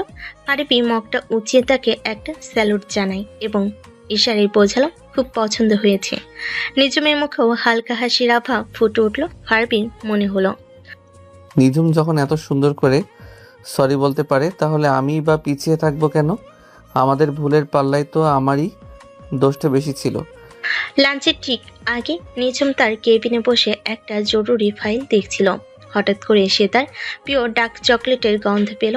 সে মুখ তুলে দেখল ফারাবি তার কেবিনে দাঁড়িয়ে আছে, তার হাতে একটা চকলেট বার। কি ব্যাপার ফারাবি, তুমি ভেতরে এলে কখন? নক করনি তো? কিছু কিছু সময় হৃদয়ের দরজা দিয়ে প্রবেশ করতে হয় ম্যাডাম, নক করে তো শুধু কর্মচারীরা, আমি তো। সে কথাটা শেষ না করেই থেমে গেল। তুমি কি? কিছু না, এই নিন চকলেট, এটা আপনার জন্য। কেন হঠাৎ চকলেট কেন? এটা আমার তরফ থেকে সরি বলার প্রথম কিস্তি। বাকি কিস্তিগুলো জলদি পেয়ে যাবেন। আশা করি এই মিষ্টি জিনিসটা খাওয়ার পর আপনার তেতো কথাগুলো যেন একটু মিষ্টি হয়ে যায়। এই বলে সে কোনো উত্তরের অপেক্ষা না করে কেবিন থেকে বেরিয়ে গেল। নিঝুম চকলেটের দিকে তাকিয়ে হাসল। পাগল একটা। এরপর থেকে তাদের মধ্যে শুরু হয়ে গেল এক অদ্ভুত মিষ্টি প্রতিযোগিতা। কে কাকে কত অভিনব উপায়ে সরি বলতে পারে। তাদের এই নীরব খেলাটা অফিসের আর কেউ না বুঝলো, তারা দুজনেই খুব উপভোগ করতে লাগলো। একদিন ফারাবি নিঝুমের ডেস্কের উপর একটা ছোট্ট টবে ক্যাকটাসের চারা রেখে একটা নোটে লিখে দিল, আমার কথাগুলো হয়তো মাঝে মাঝে এই ক্যাকটাসের কাটার মতোই ধারালো হয়, তার জন্য দুঃখিত। তো পরের দিন নিঝুমও ফারাবি ডেস্কের উপর একটা পাওয়ার ব্যাংক রেখে দিয়ে রিপ্লাই দিল, তোমার আইডিয়াগুলো ভাবতে ভাবতে তোমার ব্রেইনের চার্জ নিশ্চয়ই শেষ হয়ে যায়, তাই এই ছোট্ট উপহার। আর হ্যাঁ, আমার রাগটাও অনেকটা এই পাওয়ার ব্যাংকের মতোই, হুট করে গরম হয়ে গেলেও দিন শেষে তোমার জন্যই চার্জ থাকি। আরেকদিন ফারাবি দেখলো নিজুম কাজের চাপে লাঞ্চ করতে যেতেই ভুলে গেছে। সে চুপচাপ বাইরে থেকে তার প্রিয় খাবারগুলো অর্ডার করে এনে পিয়নের হাতে দিয়ে তার কেবিনে পাঠিয়ে দিল, সাথে চিরকুট। পেটে খালি বোমা নিয়ে তো আর যুদ্ধ করা যায় না বস, তাই আপনার জন্য রসদ পাঠিয়ে দিলাম, খেয়ে নিন। আপনার না হয় আবার আমার উপর গোলাবর্ষণ করবেন। তো তার জবাবে নিজুম বিকেলবেলা ফারাবির জন্য কফি বানিয়ে পাঠিয়ে দিয়ে একটা ছোট্ট নোটে লিখলো, তোমার চেয়ে বেশি আমি দোষী ছিলাম। তোমাকে এতগুলো বছর কষ্ট দেওয়ার জন্য এই একটা কাপ কফি হয়তো যথেষ্ট নয়, কিন্তু শুরুটা তো করা যেতেই পারে, তাই না? তাদের এই খুনসুটি, এই নীরব সরি বলার প্রতিযোগিতা ধীরে ধীরে তাদের 5 বছরের দূরত্বটাকে মুছে দিয়েছিল। তারা আবার নতুন করে একে অপরকে আবিষ্কার করছিল, নতুন করে একে অপরের প্রেমে পড়ছিল। অফিসের সহকর্মীরা তাদের এই অদ্ভুত পরিবর্তন দেখে অবাক হচ্ছিল। যে বস আর কর্মচারীর মধ্যে সারাক্ষণ ঠাডা লড়াই চলতো, তাদের মধ্যে এখন এমন মিষ্টি বোঝাপড়া। রিয়াদ একদিন ফারাবিকে জিজ্ঞেস করেই বসলো, দোস্ত, কাহিনীটা কি বলতো? ম্যাডামের সাথে তোর কি সোলা হয়ে গেছে নাকি? আজকাল তো দেখি তোদের মধ্যে শুধু উপহার চলাচলই হয়। ফারাবি তার নতুন কফি মগে চুমুক দিতে দিতে একটা রহস্যময় হাসি হেসে বলল, খেয়ে নিন, তারপর না হয় আবার আমার উপর গোলাবর্ষণ করবেন। আর এটা সংশোধন নয় বন্ধু, এটা হলো যুদ্ধের নতুন স্ট্র্যাটেজি। একে বলে ভালোবাসার স্নায়ুযুদ্ধ।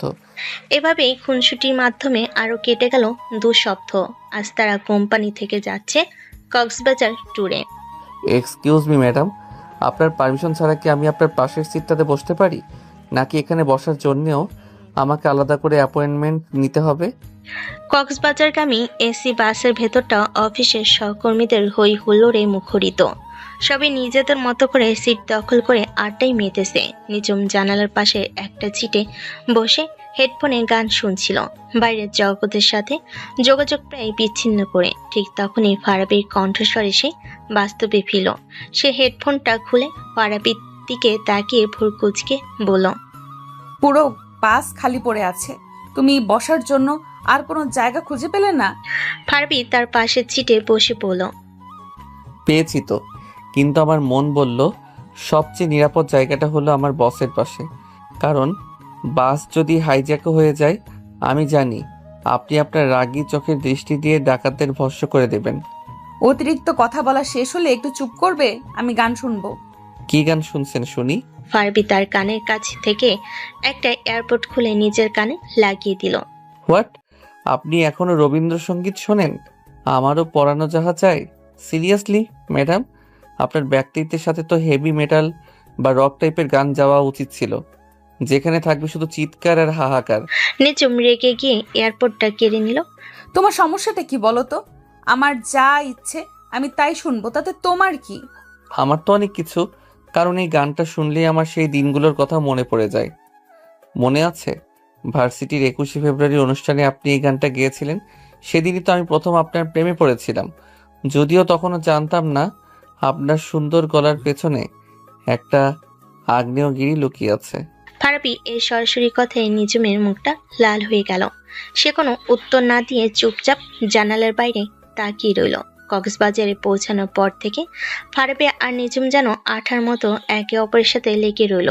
টিম মিটিং, গ্রুপ অ্যাক্টিভিটি, সব জায়গায় তারা একসাথে। তাদের এই পরিবর্তনটা অফিসের আর কারো চোখ এড়ালো না। রিয়াদ ফারাবিকে একপাশে ডেকে নিয়ে জিজ্ঞেস করল, দোস্ত, কাহিনীটা কি বলতো? তোরা কি সত্যি সত্যি প্রেম করছিস? ম্যাডাম তোকে ছাড়া এক মুহূর্তও চলছে না, আর তুইও তার লেজ ধরে ঘুরছিস।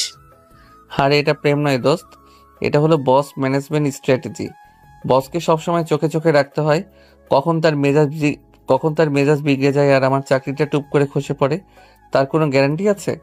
বিকেলে যখন সবাই বিচে নেমে হুল্লোড় করছে, তখন ফারাবি আর নিজুম ভিড় থেকে কিছুটা দূরে বালির উপর দিয়ে পাশাপাশি হাঁটছিল। পরন্ত বিকেলের নরম আলোয় সমুদ্রের ঢেউগুলো সোনালি রং ধারণ করেছে। নিজুম তার উড়ন্ত চুলগুলো সামলাতে সামলাতে আনমনে শান্ত গলায় বলল, সমুদ্রটা সুন্দর, তাই না? খুব সুন্দর। তবে আমার মনে হয় কিছু জিনিস সমুদ্রের চেয়েও বেশি গভীর আর বেশি রহস্যময়। যেমন? ফারাবি তার দিকে ফিরে একটা দুষ্ট হাসি দিয়ে বলল, যেমন আপনার মন ম্যাডাম, যার গভীরে কি লুকিয়ে আছে তা হয়তো টাইটানিকের ধ্বংসাবশেষ খুঁজে বের করে ডুবুরিরাও খুঁজে পাবে না। আপনার মনে এখনো আমার জন্য কোনো জায়গা আছে, নাকি সেটা অফিসের ফাইলের নিচে চাপা পড়ে গেছে? আবারও ফাজলামি শুরু করলে? নিঝুম তার দিকে এমনভাবে তাকালো যেন এখনই বকা দেবে, কিন্তু পরক্ষণেই তার গলার স্বর নরম হয়ে এলো। আর হ্যাঁ, এখানেও আপনি ম্যাডাম বলার কোনো দরকার আছে? আশেপাশে আর অফিসের কেউ নেই যে। আরে অভ্যাস হয়ে গেছে তো। সকালে ঘুম থেকে উঠে আজকাল মায়ের বদলে আপনাকে গুড মর্নিং ম্যাডাম বলে ফেলি প্রায়। আমার তো ভয় হচ্ছে বিয়ের পর নিজের বউকেও আবার ম্যাডাম বলে ডেকে না ফেলি। অতিরিক্ত কথা বলবে না। নিঝুম হাসার চেষ্টা করে বলল, যদিও তার গাল দুটো লজ্জায় লাল হয়ে গেছে। এখানে আমরা বস বা কর্মচারী নই, এখানে আমরা শুধু আমরা। ফারাবি তার দিকে ঝুঁকে এসে জিজ্ঞেস করলো, আমরা? এই আমরা শব্দটার মানে কি? আমি সেটাই ধরে নিতে পারি যা আমি গত 5 বছর ধরে ভাবতে চেয়েও পারিনি। এখনো যদি বুঝতে না পারো তাহলে বুঝতে হবে তোমার মাথায় শুধু গোবরই ভরা। নিঝুম তাকে হালকা ধাক্কা দিয়ে সামনে এগিয়ে গেল। চলো হাঁটি। ফারাবি তার পেছন পেছন হাঁটতে হাঁটতে বলল, আচ্ছা নিঝুম, একটা প্রতিযোগিতা হয়ে যাক। ওই যে দূরে ওই ঝিনুকের স্তূপটা দেখছো, চলো দেখি কে কার আগে ওখানে পৌঁছাতে পারে। যে হারবে সে আজকে ডিনারের বিল দিবে। আমি তোমার মতো বাচ্চাদের মতো দৌড় প্রতিযোগিতা করি না। তাহলে তো তুমি হেরেই গেলে। ঠিক আছে, ডিনারের বিলটা আমি দিয়ে দিব। বসকে তো আর পকেট খালি করে রাস্তায় নামানো যায় না, তাই না? চলো। তারা কথা বলতে বলতে খুনসুটি করতে করতে টুরিস্টের ভিড় থেকে কখন যে অনেক দূরে ইনানির দিকে চলে এসেছে তা তারা নিজেরাও খেয়াল করেনি। যখন তাদের হুঁশ ফিরল তখন সূর্য প্রায় ডুবে গেছে, চারিদিকে অন্ধকার নামতে শুরু করেছে, আর আশপাশে জনপ্রাণীর কোনো চিহ্ন নেই। সর্বনাশ, আমরা তো রাস্তা হারিয়ে ফেলেছি ফারাবি। এখন আমরা হোটেলে ফিরবো কিভাবে? টেনশন নিও না আমার বস। ফারাবি তার ফোনটা বের করে টর্চ লাইট জ্বালাই। তোমার এই কর্মচারী থাকতে তোমার কোনো চিন্তা নেই। আমি তো আছি, তোমার পার্সোনাল জিপিএস। যদিও আমার নিজেরই ঠিকানার কোনো ঠিকানা নেই। কিন্তু কিছুক্ষণ হাঁটার পর যখন তারা কোনো রাস্তা খুঁজে পেল না তখন ফারাবিও কিছুটা চিন্তিত হয়ে পড়ল। ফোনে নেটওয়ার্কও কাজ করছে না। আমার মনে হয় আমরা সত্যিই হারিয়ে গেছি। তার দুজনেই ক্লান্ত হয়ে একটা বড় পাথরের উপর বসলো। চারিদিকে শুধু সমুদ্রের গর্জনার বাতাসের শোষ শব্দ। আকাশের হাজারো তারা যেন তাদের দিকে তাকিয়ে মিটি মিটি হাসছে। নিঝুম রেগে গিয়ে বলল, সব তোমার জন্য হয়েছে। তোমার এই ফালতু প্রতিযোগিতার জন্যই আজ আমাদের এই অবস্থা। বাহ, দোষটা আমার হয়ে গেল। আমি যখন তোমাকে ফিরতে বলছিলাম তখন তো তুমিই বলছিলে আরেকটু হাঁটি, বাতাসটা খুব ভালো লাগছে। এখন কি হলো? আমি ওভাবে বলিনি। ঠিক এইভাবেই বলেছিলে। তাদের এই ছেলে মানুষের ঝগড়ার মাঝে নিঝুম হঠাৎ চুপ হয়ে গেল।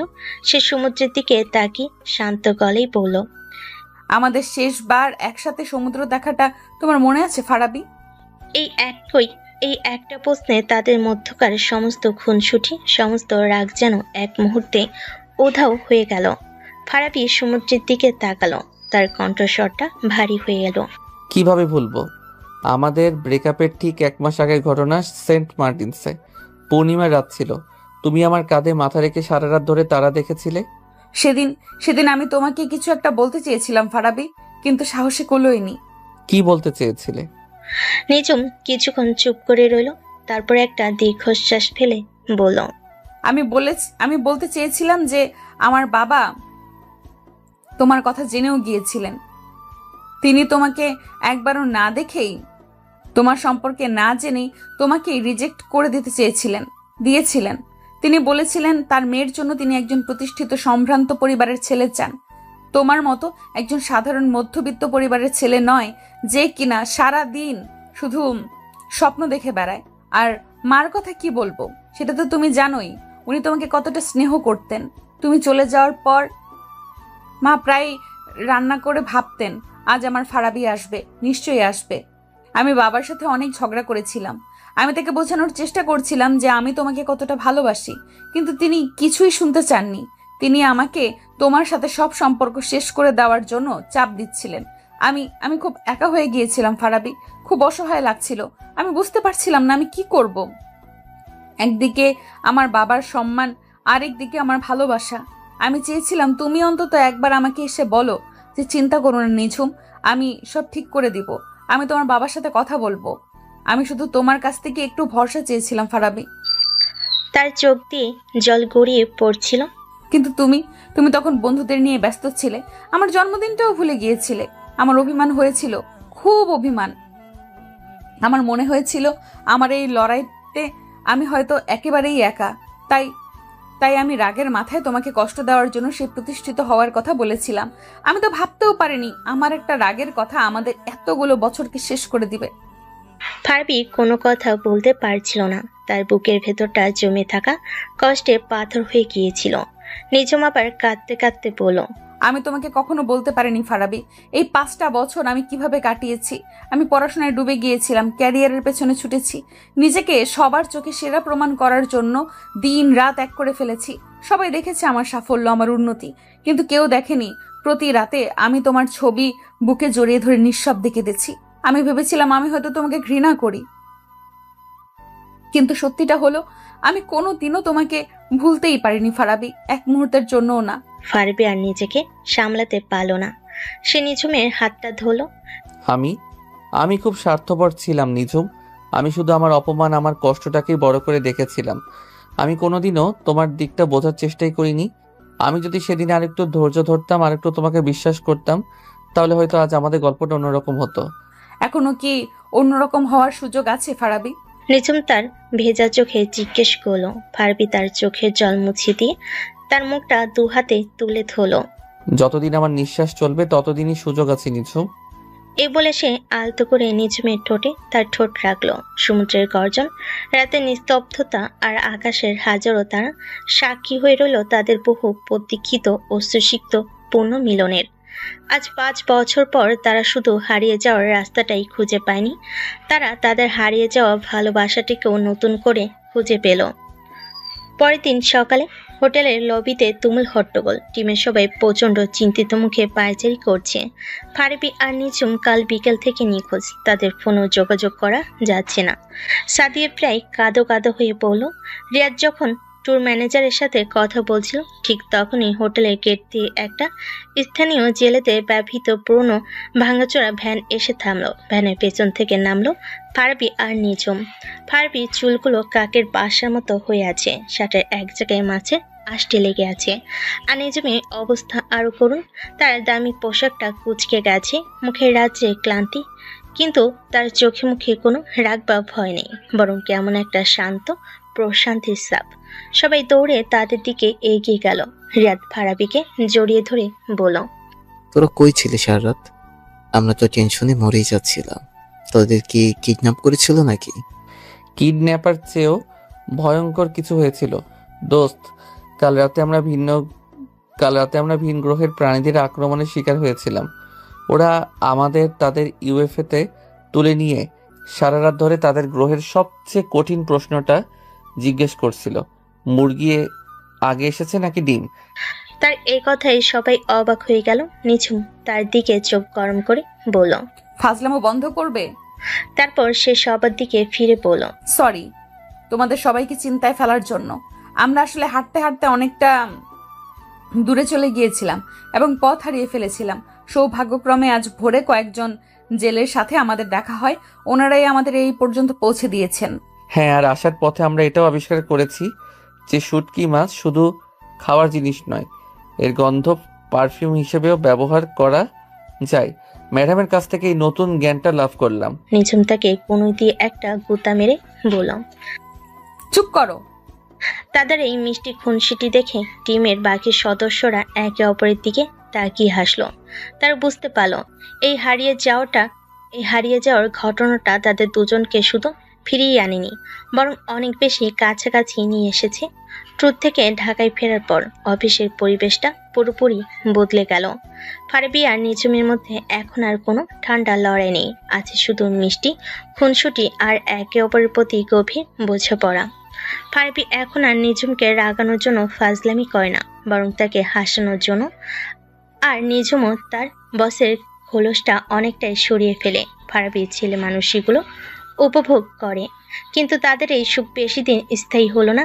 এজেন্সি এক্স এর কমপ্লেনটা মার্কেটে আসার পর থেকে ব্যাপক সাফল্য পায়। কোম্পানির ইতিহাসে এটা ছিল অন্যতম সেরা ক্যাম্পেইন। সাফল্যের পুরো কৃতিত্বটাই ছিল ফারাবি, কিন্তু কোম্পানি ম্যানেজমেন্ট, বিশেষ করে সিওর সম্বন্ধী মার্কেটিং হেড মিস্টার জামান এই সাফল্যটা ঠিক মেনে নিতে পারছিলেন না। তিনি প্রথম থেকেই ফারাবিকে পছন্দ করতেন না। একদিন কোম্পানির মান্থলি পারফরমেন্স রিভিউ মিটিংয়ে সিও মিস্টার করিম ক্যাম্পেইনটার সাফল্যের জন্য পুরো টিমকে অভিনন্দন জানালেন। এই কথা শোনার সাথে সাথে ফারাবির মুখটা ফ্যাকাশে হয়ে গেল। পুরো ক্যাম্পেইনটার আইডিয়া থেকে শুরু করে এক্সিকিউশন পর্যন্ত সবকিছু তো সে একা করেছে। আর আজ তার নামটাই নেওয়া হলো না। মিস্টার জামান, যিনি এই প্রজেক্টের কোনো খবরই রাখেনি, তিনি সব ক্রেডিট নিয়ে নিলেন। ফারাবি অপমানিত বিধ্বস্ত বোধ করছিল। সে একবার নিজুমের দিকে তাকালো। নিজুমের মুখও রাগে লাল হয়ে গেছে। মিটিং শেষে ফারাবি যখন হতাশ হয়ে নিজের ডেস্কে বসে আছে, তখন নিজুম তার কেবিনে তাকে ডেকে পাঠালো। আমি খুব দুঃখিত ফারাবি, আমি ভাবতেও পারিনি জামান সাহেব এতটা নিচে নামতে পারেন। তুমি চিন্তা করো না, আমি বাদ দাও নিচুম, এটাই হয়তো নিয়ম। আমাদের মতো সাধারণ কর্মচারীদের কাজ হলো শুধু পরিশ্রম করে যাওয়া, আর ক্রেডিটগুলো বড় স্যারদের পকেটে যায়। নতুন কিছু নয়, আমি হাল ছেড়ে দিয়েছি। কে বলেছে তোমাকে হাল ছাড়তে? নিজুমের কণ্ঠস্বর হঠাৎ করে কঠিন হয়ে গেল। তুমি হাল ছাড়তে পারো, কিন্তু আমি ছাড়বো না। এটা শুধু তোমার লড়াই নয়, এটা এখন আমারও লড়াই। তুমি শুধু চুপ করে বসে দেখো আমি কি করি। পরের দিন সকালে নিজুম সরাসরি সিও মিস্টার করিমের রুমে ঢুকলো। মিস্টার করিম, আমি আপনার সাথে এনার্জি এক্স ক্যাম্পেইনটা নিয়ে কিছু কথা বলতে এসেছি। এক্সকিউজ মি স্যার, আমি হয়তো আপনার কথার সাথে একমত হতে পারলাম না। এই ক্যাম্পেইনের আইডিয়া, কনসেপ্ট, ট্যাগলাইন, এমনকি এর এক্সিকিউশনের প্রতিটি ধাপের পেছনে মূল মস্তিষ্কটা মিস্টার জামানের নয়, বরং আমার টিমের একজন কপিরাইটার ফারাবি আহমেদের। আমি সত্যিটা বলতে চাইছি স্যার। মিস্টার করিমের মুখের হাসিটা মিলিয়ে গেল। নিজুম তার সামনে কিছু কাগজপত্র রাখলো। এটা হলো ক্যাম্পেইনের প্রথম ড্রাফট, যেটা ফারাবি তৈরি করেছিল। আর এটা হলো আমাদের দুজনের মধ্যকার ইমেল চালাচালি, যেখানে প্রতিটা ধাপ নিয়ে আলোচনা করা হয়েছে। আপনি যদি একটু কষ্ট করে দেখেন তাহলে বুঝতে পারবেন এই প্রজেক্টে মিস্টার জামানের অবদান শূন্য। মিস্টার করিম ফাইলগুলো দেখতে লাগলেন। তার কপালে চিন্তার ভাঁজ। আমি বুঝতে পারছি স্যার, কিন্তু আপনি এই কোম্পানির সিইও। আপনার কাছে আত্মীয়তার চেয়েও কোম্পানির স্বার্থ এবং একজন যোগ্য কর্মীর সম্মান অনেক বেশি গুরুত্বপূর্ণ হওয়া উচিত। আপনি যদি আজ ফারাবির মতো একজন ট্যালেন্টেড কর্মীকে তার প্রাপ্য সম্মান না দেন, তাহলে ভবিষ্যতে হয়তো অন্য কোনো ট্যালেন্টেড কর্মী এই কোম্পানিতে কাজ করার আগ্রহই হারিয়ে ফেলবে। সে উঠে দাঁড়িয়ে শেষ কথাটা বলল। আমি আমার টিমের সবচেয়ে মেধাবী সদস্যদের সাথে কোনো রকম অবিচার হতে দেব না। যদি এর জন্য আমাকে আমার চাকরিটাও ছাড়তে হয়, আমি রাজি। এখন সিদ্ধান্ত আপনার।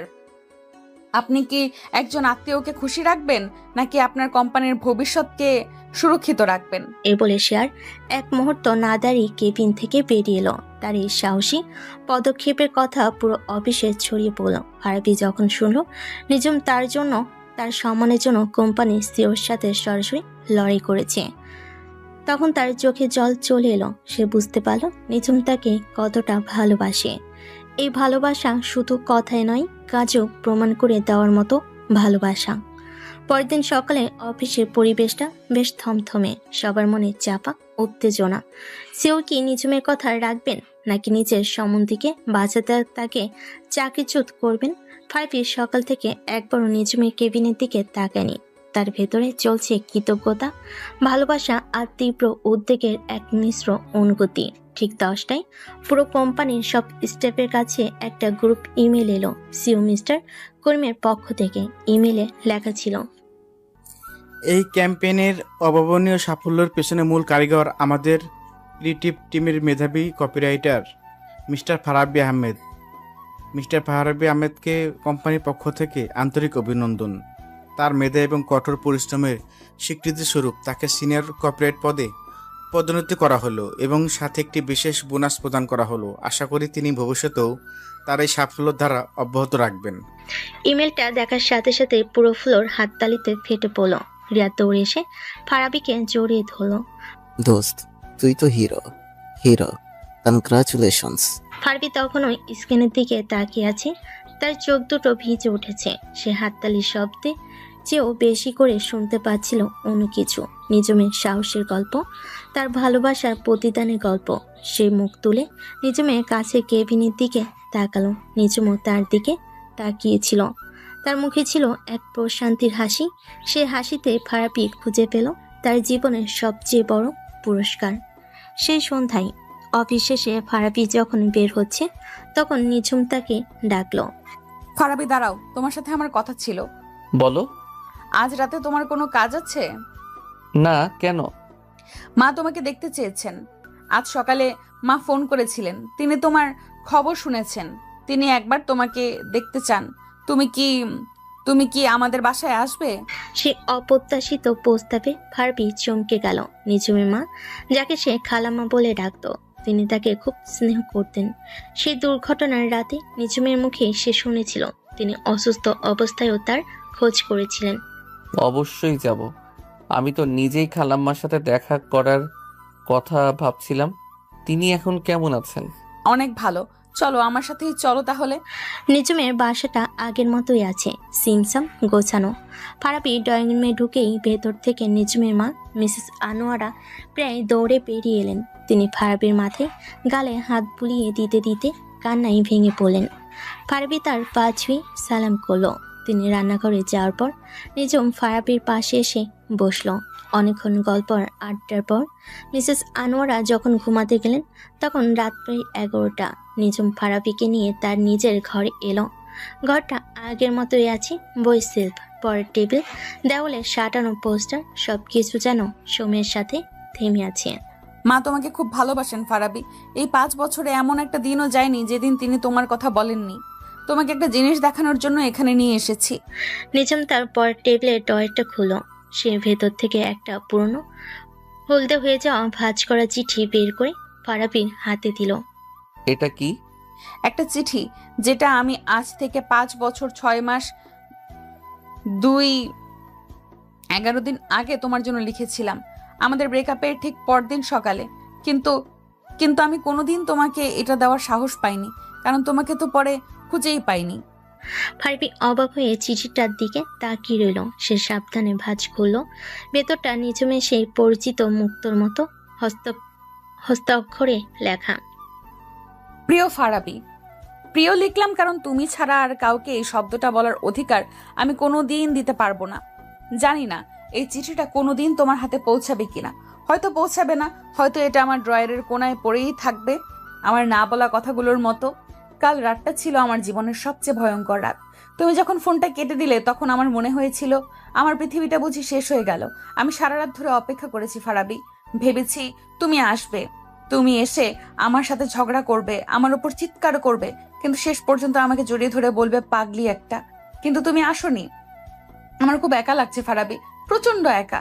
যে মানুষটাকে আমি আমার পৃথিবী ভাবতাম সে আজ আমার কাছ থেকে কতটা দূরে।